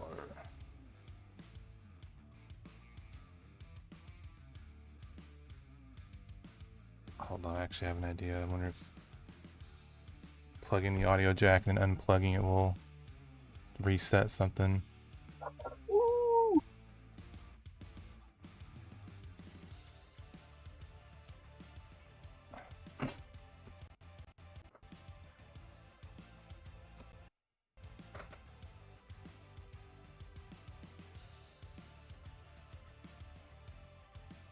Nope, doesn't seem to.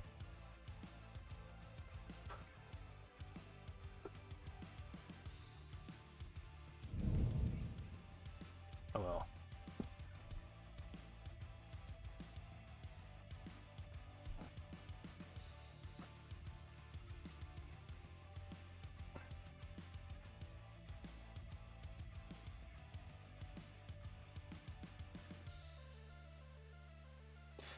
Gotta get some more of my tutorials posted on my YouTube channel because I posted one that wasn't a great tutorial, but it was a basic explanation on Starship mod components.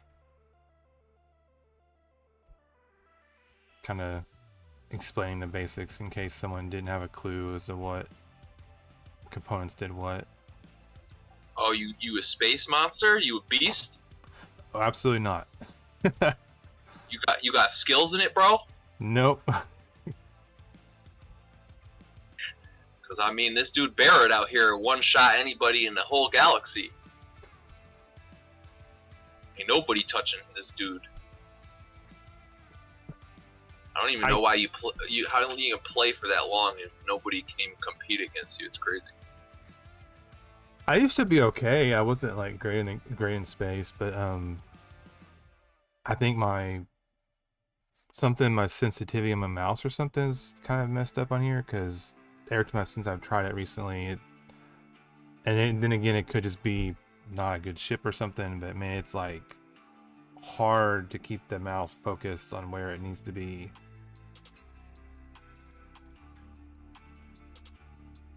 I have a joystick still, an old one. I need to pull it out just to see if it does any better for me.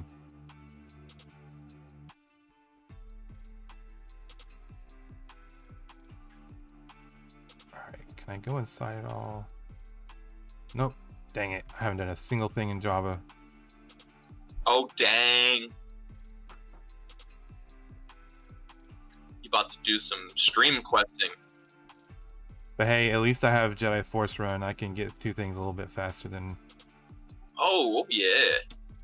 Especially if you group all your alts with you can just teleport from starport to starport. That's true. I know, it's like crazy to think about, right? You're like, what? I forgot I could just warp places. You throw a camp down and bring your 2 alts just to chill at the camp. And then wherever you go, you just warp them back to the camp.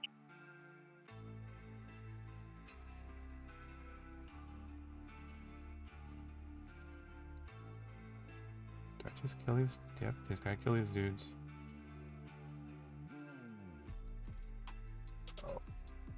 Don't mind me. Just a level 90 killing some level 15s.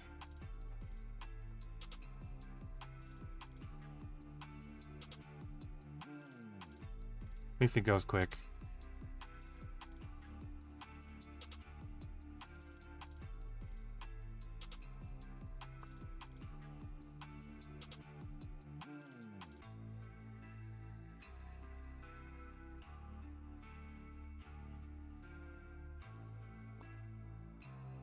Oh, I got 2 more.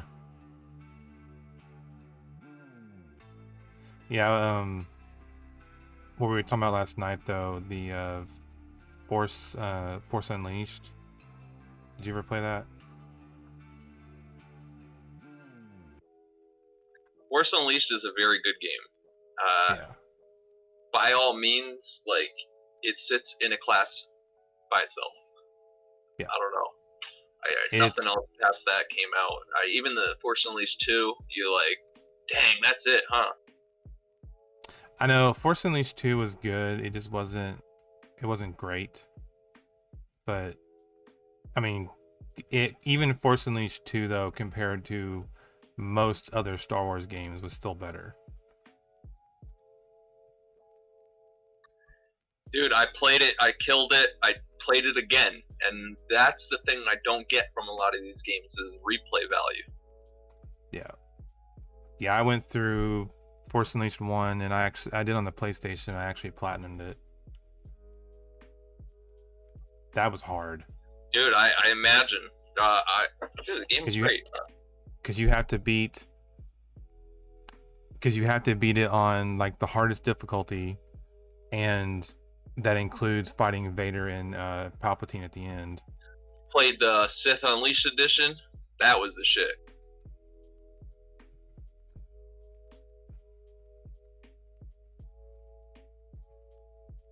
But I love the I'm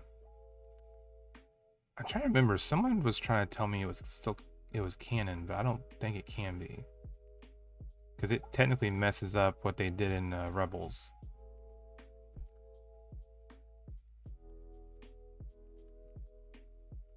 And did you watch the Rebels cartoon? I mean, I watched some of Rebels. I stopped off after Clone Wars, though. Because I don't get me wrong, I actually really liked Rebels. I thought it was a great addition, but Rebels focused on trying to sort of show how the rebellion got started by piece, by like introducing how they got the schematics to, I think it was the B-Wing, like as one of their ships, because they were potentially it was going to be sold to the Empire, and they convinced the guy to sell it to them instead. And then it introduced different characters and how they all got introduced into the rebellion. And so it was this kind of like whole series on how the rebellion grew slowly over time.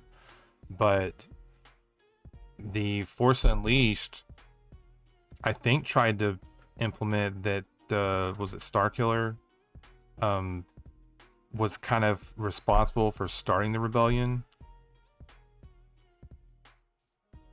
if I'm remembering that correctly. Yeah, you got the movie Rogue Squadron, or Rogue One.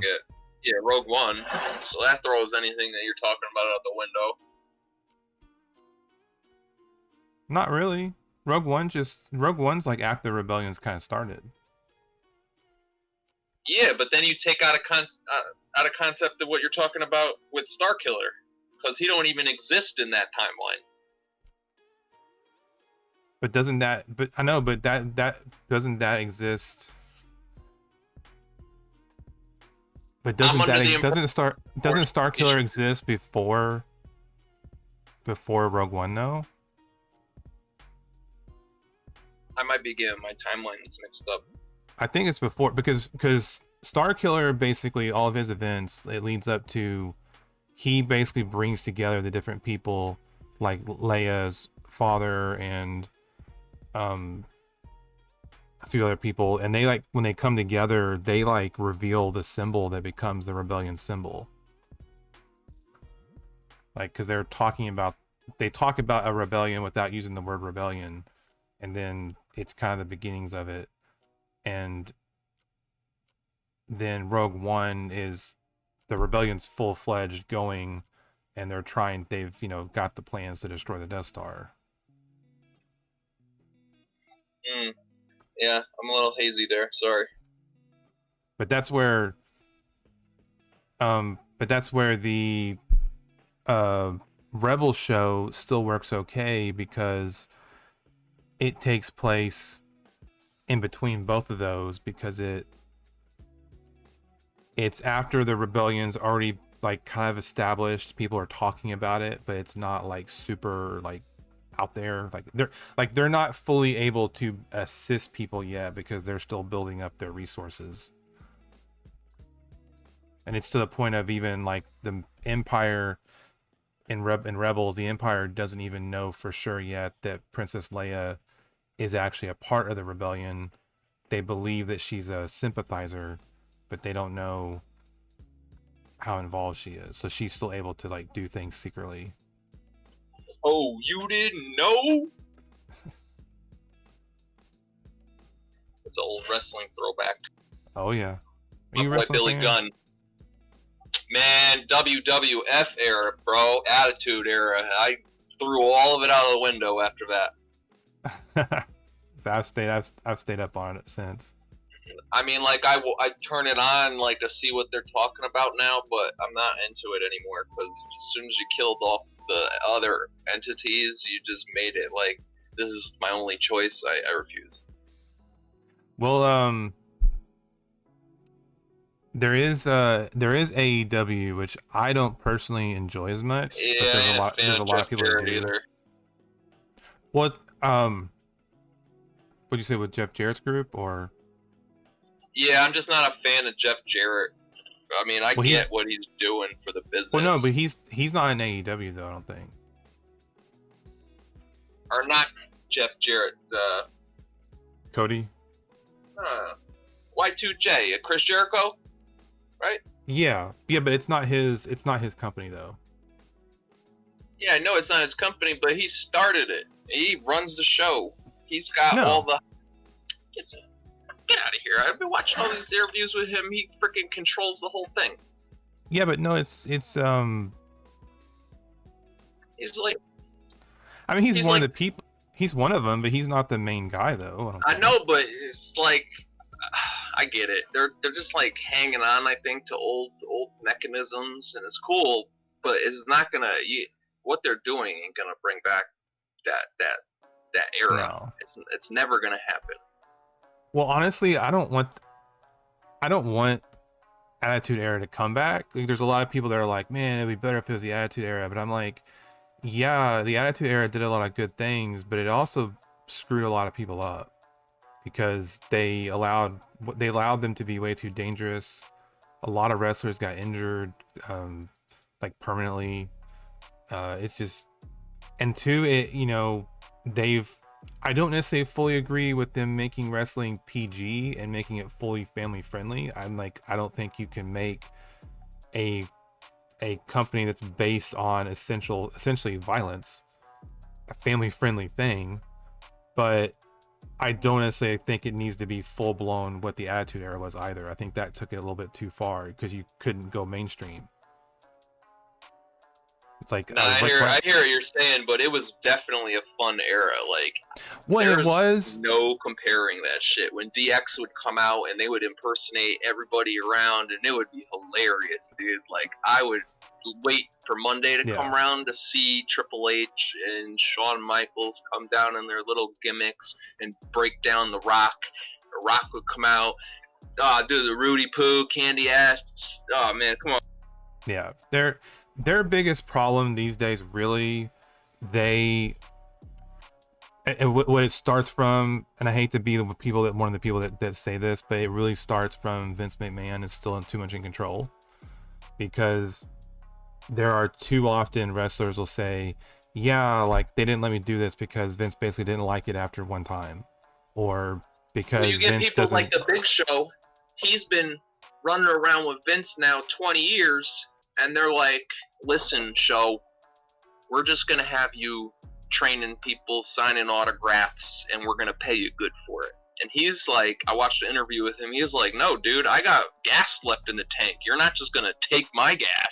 I'm out of here. And he's now in AEW. Yeah, I think that's why he left. Well, he was one of those people, they basically were wanting to pay him to not go anywhere else. Exactly that. And they were just like, well, Big Show, you kind of like The Undertaker. He's in the backstage holding all these dudes together when shit hits the fan. And he doesn't get no recognition for it. Like, they just write him off for all the years that he put in, when the dude literally changed his entire physique, his habits of living. Like, he used to go into the ring 500, almost 400 something pounds, smoking packs of cigarettes, drinking beers at WCW. To now, the guy looks like a human tank. You talking about Big Show? Yeah, Paul White. Yeah. What are you saying though? Like they changed him, or?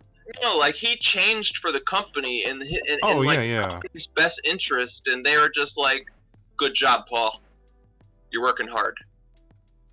Well, like, yeah, but they also, I feel like a lot of people forget the era when Brock Lesnar was kind of his first time out as being champion, and it was his main competition was Big Show. Like, it was Big Show and Brock Lesnar had some amazing matches back then, and when they were two huge dudes, and it was Big Show kind of like, I don't know if I was saying his prime, but pretty much his prime. And but that's like, they don't talk about that. That's because they just like that. If they go talking about the past too much, then people look at the current form and what may come, and they're like, it's not even comparable. You guys got nothing. The competition, even the wrestlers at this point, I don't even know any of their names. Man, the New Day is hands down my favorite people. Yeah, see, I wouldn't even be able to start ranting off any of the names because it's just not entertaining to me anymore. I know, it's just sad because, like, you got Cesaro, who has always been, like, since I saw him, when I first saw him wrestle, I was like, I didn't like his gimmick, I didn't like his look, but when I saw him wrestle, I was like, dude, this guy's got some talent. And he wasn't big, he wasn't, like, there was nothing special about him, he just was really good. But over the years, they've showcased him, he's done really amazing things, but then they'll drop the ball, and he'll do something great, and they'll drop the ball, and like, they don't ever give him any real, like, a real push. And well, you know what, that's Vince's thing. That's Vince McMahon's thing. He'll like tell you months prior to get your energy up, we're gonna give you a push. We're gonna put you to the top. WrestleMania's coming. We're gonna put you in the card. You're gonna be mid-tier. You're not gonna have that first match, BS. And they'll go and they'll work and like really get excited at all this, and then last minute Vince pulls the floor out from underneath them. For it could be a number of reasons, but Vince comes off to me as the type of person to gravitate towards ideas that seem like they would generate him more money. even if they're total failure. So as you get closer to these events, I think I don't like to place, my thoughts that far over the board, but I think that Vince gets an earful by his close, Oh yeah, they've confidants, Triple H, Pat Patterson. I wouldn't put Triple H in that group because Triple H, from what I've heard for the most part, he actually has ideas that Vince shoots down a lot. And it's because Triple H really kind of keeps his ear close to what the fans want. And he has a really good eye and an ear for what should be popular and what's coming up. But then because it's a little bit too unique and different, or it's a different generation opinion, Vince will shoot it down. Because he doesn't get it. You got Vince verbatim going out on to a Raw set on a hot mic saying the fans will fucking enjoy whatever I give them. It's not what they want. It's what I give them. So it's like... Well, and I will say, like, I understand and agree with him a point on that, because there's a lot of times where I have family members who aren't, like, diehard fans like I am, and they'll watch it and they'll say, oh... like, I don't get, why does he keep winning? Why does this keep happening? And I'm saying, and I'll try to explain to them, if the good guy kept winning, would you keep watching? No, you're watching because you want to see him win. And when he doesn't win, it makes you want to tune in again for the next time when he might. So it's like Vince understands that stuff. That's like, that is some of the good stuff that Vince does, where he understands that long battle of you have to have that good versus evil, and you can't just have good triumph every time. But unfortunately, people don't agree with some of his decisions sometimes. But then sometimes I'm like, who cares who wins? Like, they're putting on a show, and if the wrestling's good enough, it really doesn't matter always. I mean, I could tell you right now, when you had the TLC match between was it Edge Christian and is it like Edge Christian and the Hardy Boys, where you had Edge speared Jeff Hardy off the top of the ladder from hanging on the belt. I was like, oh my god, this dude's neck is back broken. Like, you don't ever see stuff like that no more. Nah, dude, even like Hell in a Cell, that's dead too. No, they still do Hell in a Cell. Oh yeah. It's not the same. I know it's not, but they still do the big top of it. They fall off a lot of times what they'll do is someone will fall off the top onto the announce table, which is crazy because I'm like, that's essentially what Mick Foley did. It's just this is more planned. Yeah, that's crazy, dude. I mean, you gotta figure it's like a 30-foot drop at the very least. Yeah, I mean Shane McMahon did it when he fought the Undertaker at WrestleMania like 4 years ago. Like, he threw Shane off the top and Shane landed on the announce table.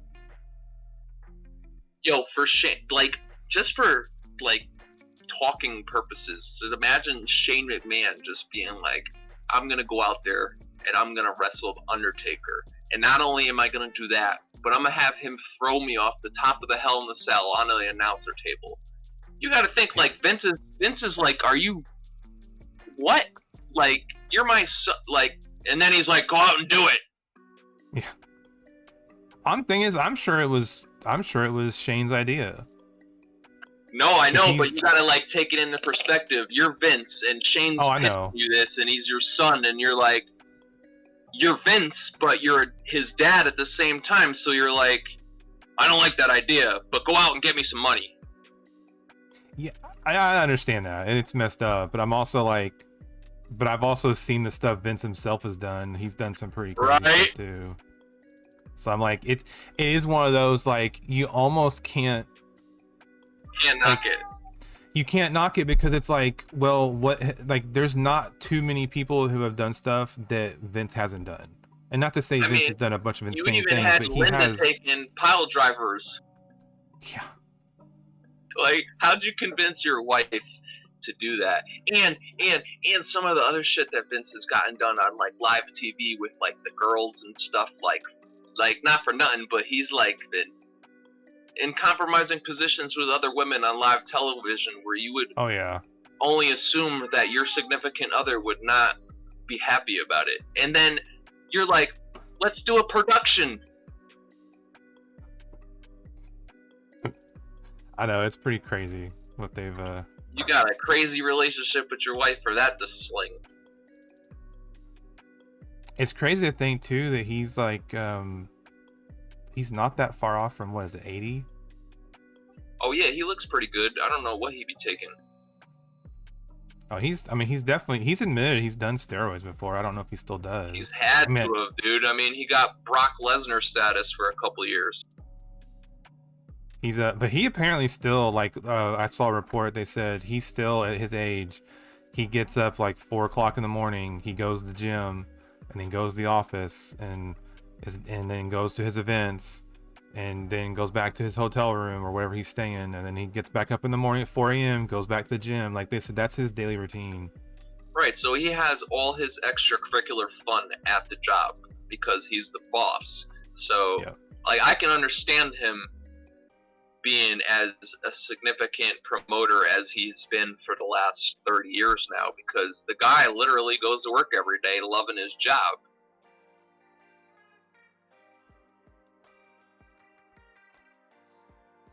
Where is this ledger?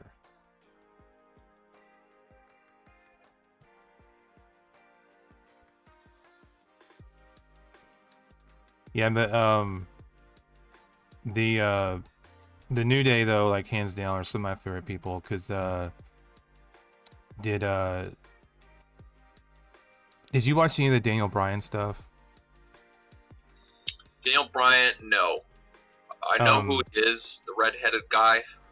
Beard. Yeah, some of the best stuff in the last like 10 years that I've saw in wrestling, and so like, and I say this starting off, like, I'm sure you've heard of CM Punk. Yeah, he's a bum.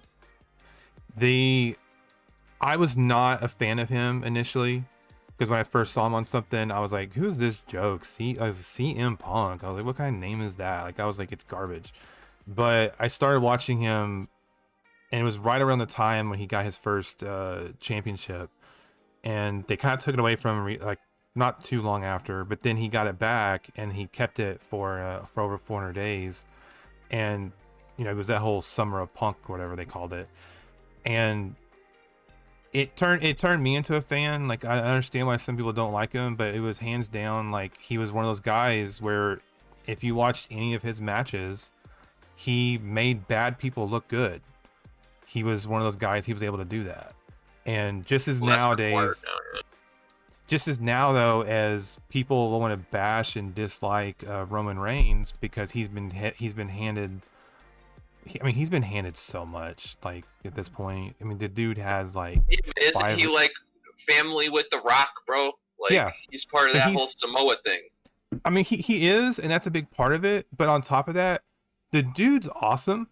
I mean, he's not a phenomenal technical wrestler. I would think by definition you'd call him like a brawler, but he's very good in the ring. He's very athletic. He's big. He's very strong. He's got great timing. He's, again, one of those guys that you can put him out in the ring with almost anybody, and he's going to put on a decent match. Except he's the Undertaker.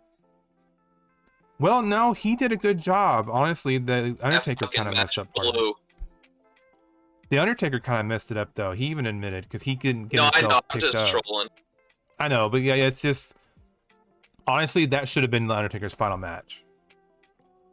I hate that how it happened, but I was a fan of their whole theatrical display for with that Dead or Alive thing they did after. Yeah. But they yeah, definitely. But yeah, Roman Reigns is, you know, he's really good. I like him. I felt like I especially like his heel turn right now he's in. He's this whole like chieftain, like, I'm the head of the table, you will respect me type thing, and he's pretty much just dominating everybody, and it's working. But I was to say, like, CM Punk was I thought had some great matches back then. The whole Daniel Bryan run that led up to WrestleMania 30, that was an amazing, like, WrestleMania with him winning. And then a couple years ago, Kofi got to fight and he actually won the championship from Daniel Bryan. That was a really good show because their match went really long.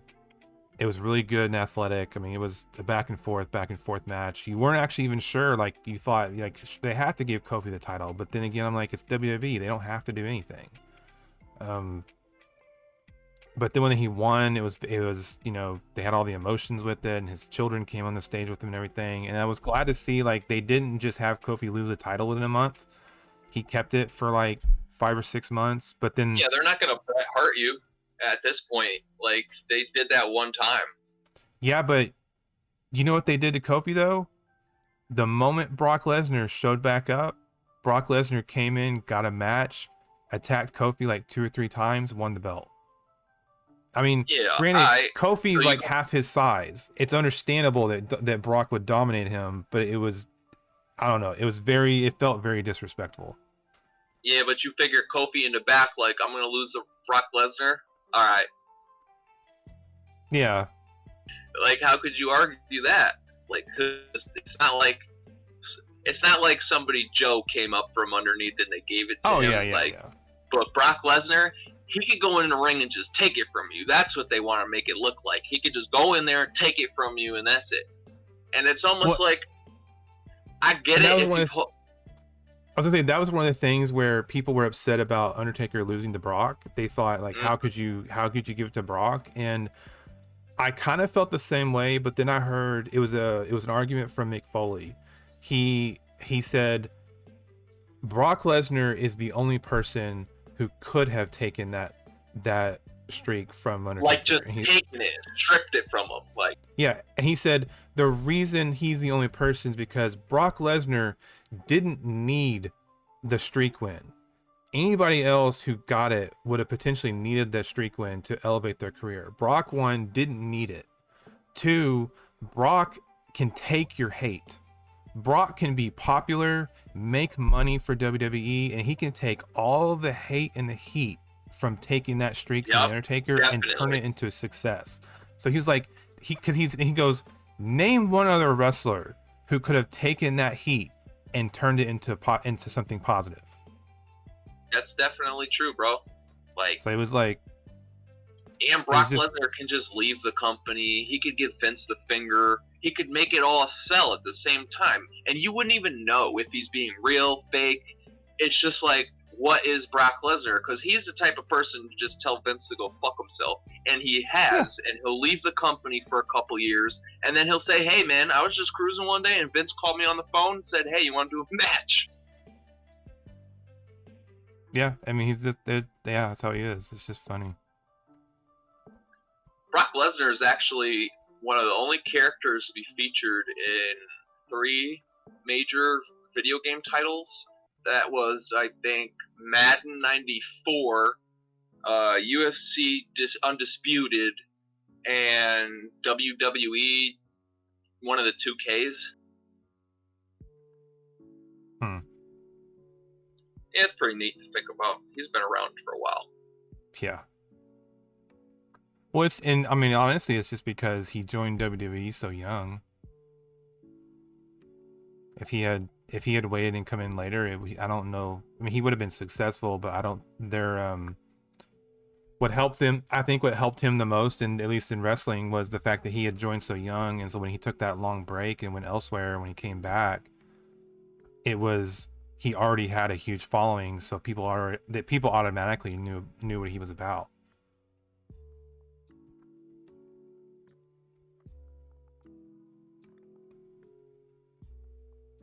Because they've had other people come in who were big powerhouses who looked impressive, and you know, they came in, you thought, okay, they could be cool, but you didn't know anything about them. There was no history. And Brock had that big operation on his stomach. They didn't think that he would fight again for a long time. Yeah. Kurt Angle helped him out with a lot with that. They said he had to basically like redo his entire diet.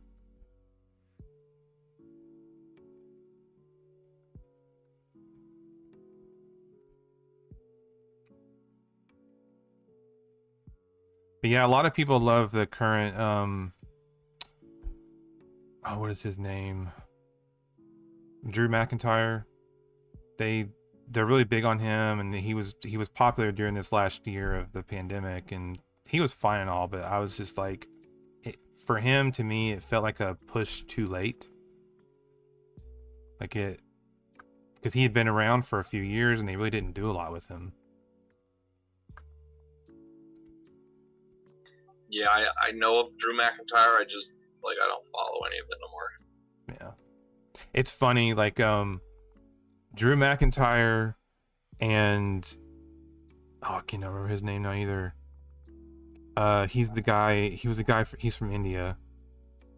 Um, not the Great Khali, but if I remember his name, I'll think about it later.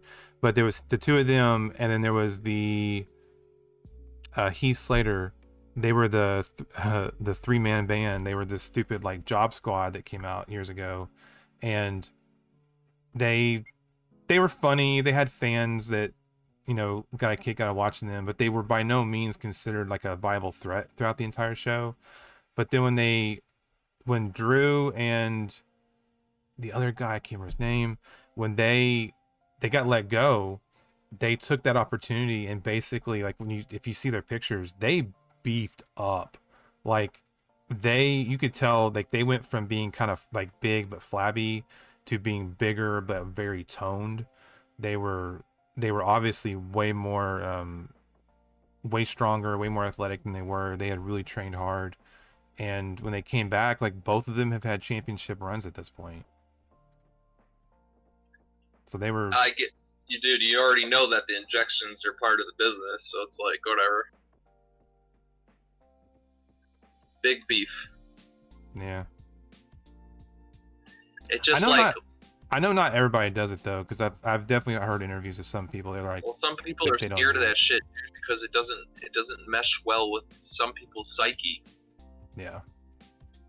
People that like literally roid rage and do a Chris Benoit, so it's like. Yeah, but that wasn't. Chris Benoit wasn't entire roid rage. That was a lot of head trauma over the years. Yeah, you had CTE injuries on top of steroid usage, on top of just straight depression year after year of and just substance substance abuse. Yeah, so I mean, not for nothing, but all those dudes are getting high in the back, like not like the good ones, but you understand what I'm saying? Like there's the bad apples that they're all fucking around. It's from what I've heard though, it's very different these days, even compared to like 5 or 10 years ago. It has to be. Oh yeah, because they said some I would say specifically it's the New Day who mentioned this. They have a really fun, good podcast I like to listen to sometimes.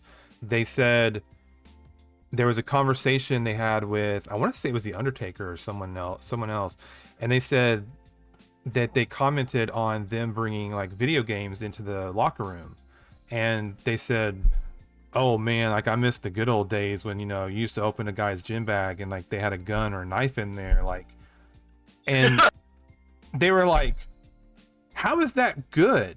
Like they were trying to say, like, what was good about people carrying weapons into the locker room? We're talking about going from weapons to playing games. Like, why? And they were, because the person was trying to imply that the locker room's gotten soft, but they were like, no, the locker room's matured, and we've actually decided that this is more of a business, and we don't want to actually hurt each other. Like, well, can you imagine like 20, 25 years ago when you had all that animosity backstage and you had like young Vince back there trying to figure out what to do with all the different energies floating around when you got like 10 gorillas ready to press some tables, like. Yeah. I know. I imagine back in the day it was insane. The thing that gets me going is that it worked for so long until just like the hydrant burst.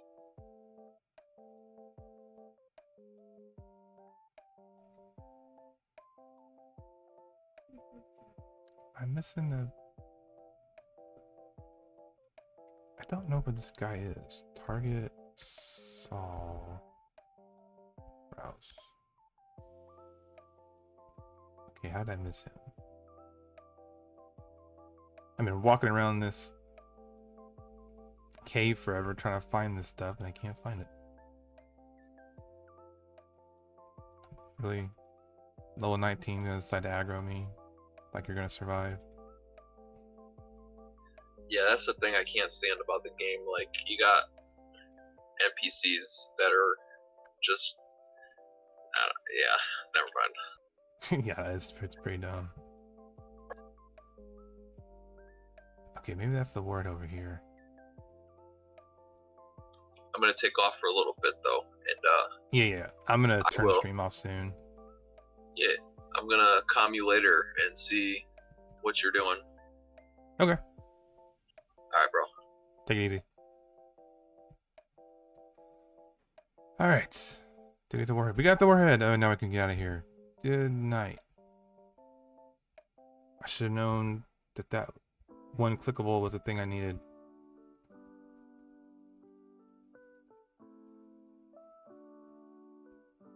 Alright, let's get out of here. I'm gonna turn stream off here in just a minute. And I'm gonna have to go. I want to say very much thank you to Dust for helping out with the Droid army. That would not have been doable by myself. But if I had failed, it would have been okay. Like I said, I wanted to get in it and experience it to know what was what I was expecting for the next time. Because if I had gone in and it was completely got obliterated, I might have been like, okay, yeah, let's definitely bring like 3 people or 4 people.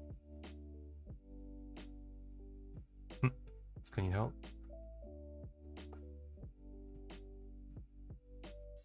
See, oh,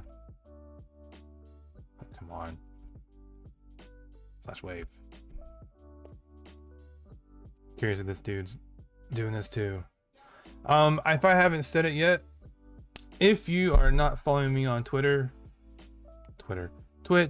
similar words, hit that little button, follow me on Twitch. Also, go ahead and follow me on Twitter. Let's see, just running.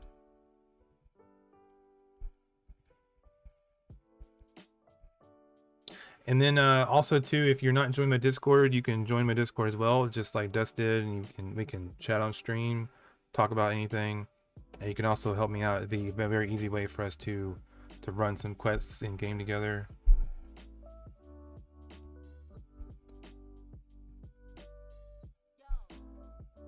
Let's see. I'm like, I don't mind helping this guy out.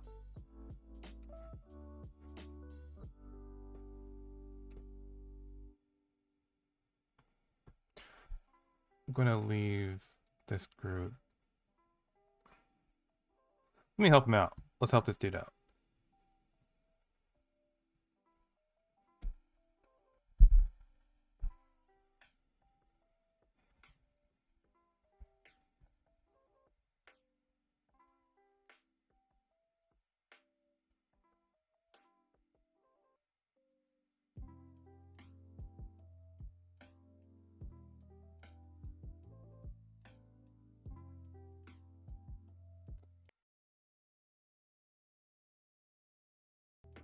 Let's see. Loot options. Free for all. You can get what you want.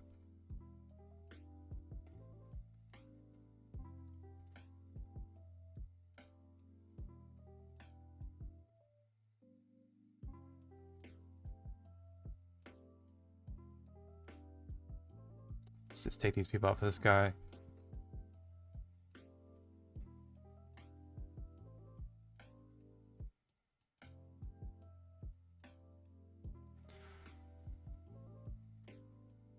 I've already been down here like 3 or 4 times, so might as well just take these people out, help this guy out too, and he can run the other quests, the rest of the quests with me.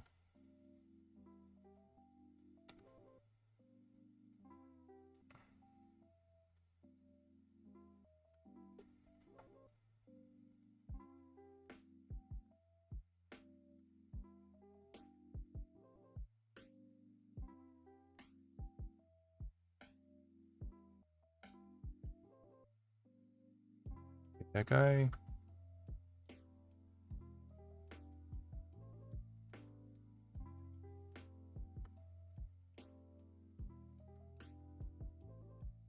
Let me see if he's in group chat. Nope.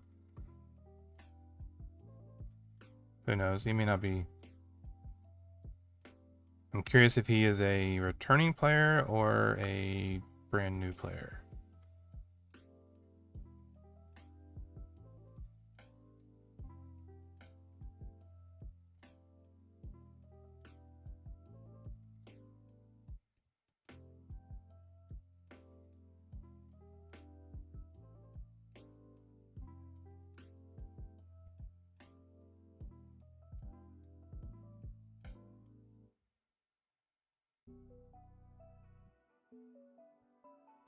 Don't know if he's up to this guy or that guy.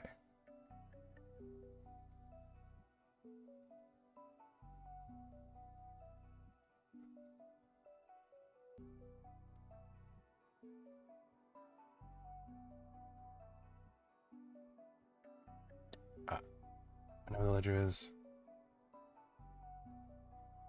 Let's go get the ledger. It's not far. I believe I remember it's down here.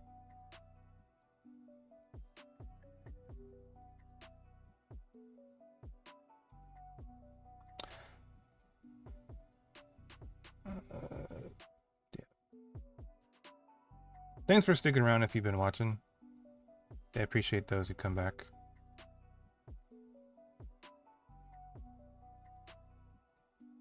I think that's there's a ledger right there.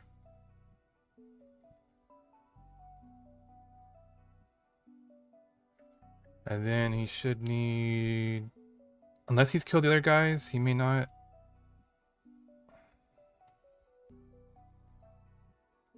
Let's see, kill next.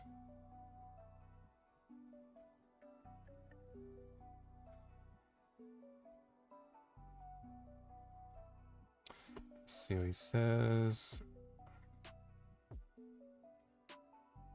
Don't mind helping people out. Plus, you know, make friends. Who knows? This guy may be a brand new player and he might need some help, and make a friend and be nice. Especially if he's playing while I'm playing. It's kind of nice to make people while I'm typically on.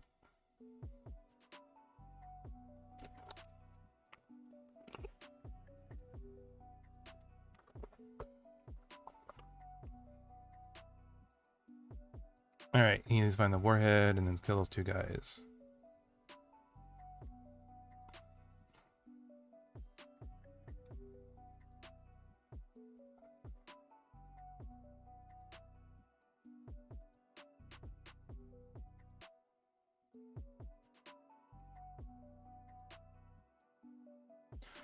Take him out. There you go.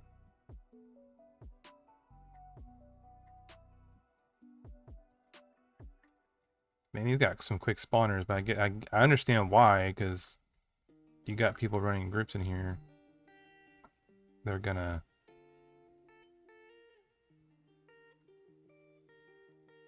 Alright, we got him. That should be one of his kills. And then this should be the other kill.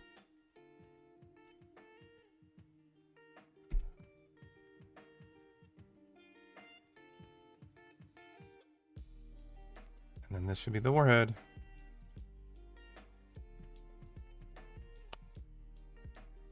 That should be everything.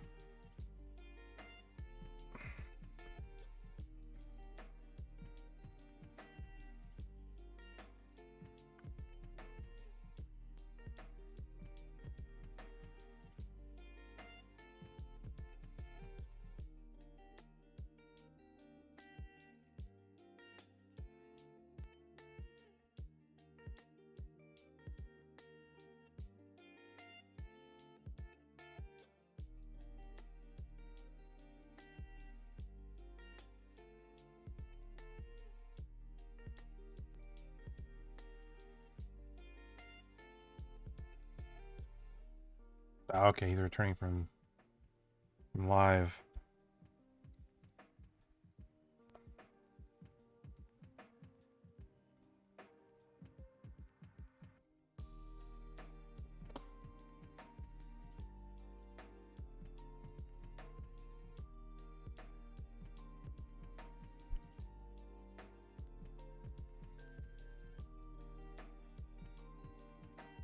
Wait, I'm here leaving him. I should be helping him fight guys off. What am I doing? I left him down the base. Shouldn't have done that.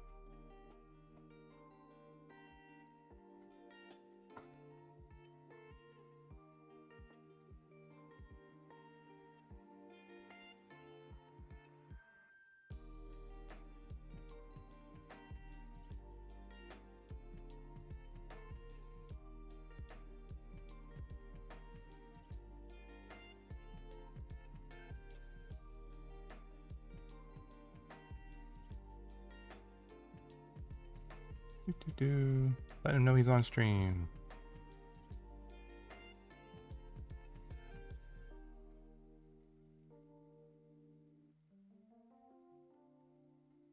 Let's get ourselves safely out of here.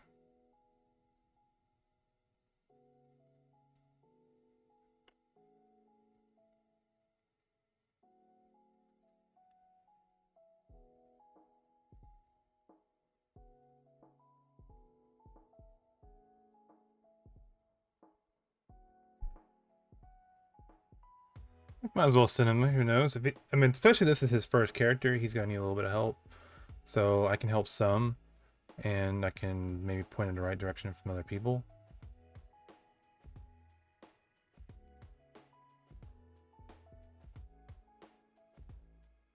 Also, I can try and advise him not to join NPC Guild. He might see them advertising, and that might be okay, but I don't see them being the place for most players. They're just a bit too, like I said, a bit too toxic for people, and I don't think that's a good thing.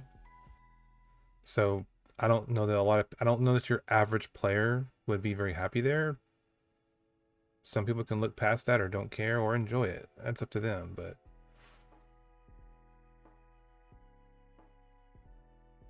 oh, he's still in there. All right, I'm gonna say goodbye. I'm gonna help this guy out, and I'll see you guys later. Thank you so much for sticking around. Thank you for checking out stream. Thank you so much, Des, for helping me out. Like I said, follow me on Twitch. Subscribe on YouTube. Go to Chuckster Plays. You can also find Star Wars Galaxies tutorials on there. And then you can also go to Twitter, follow me on there, get notified sometimes when I stream, if I remember to post it on there. And then he's actually asking if I have stream or YouTube. And then also feel free to join Discord, chat with me. We can talk, we can do things. Message me off stream and when I'm not playing. Go ahead and get a hold of me. Also, FYI for the future, next month, starting in June, I will not be able to stream for a couple weeks. I will be out of town, so I want to give people a heads up, just plenty of notification. So I will not be around. I will be on Discord. If you want to message me, I can do stuff like that. I will not be playing Star Wars Galaxies at all because I won't have my computer and I won't be able to stream at all. So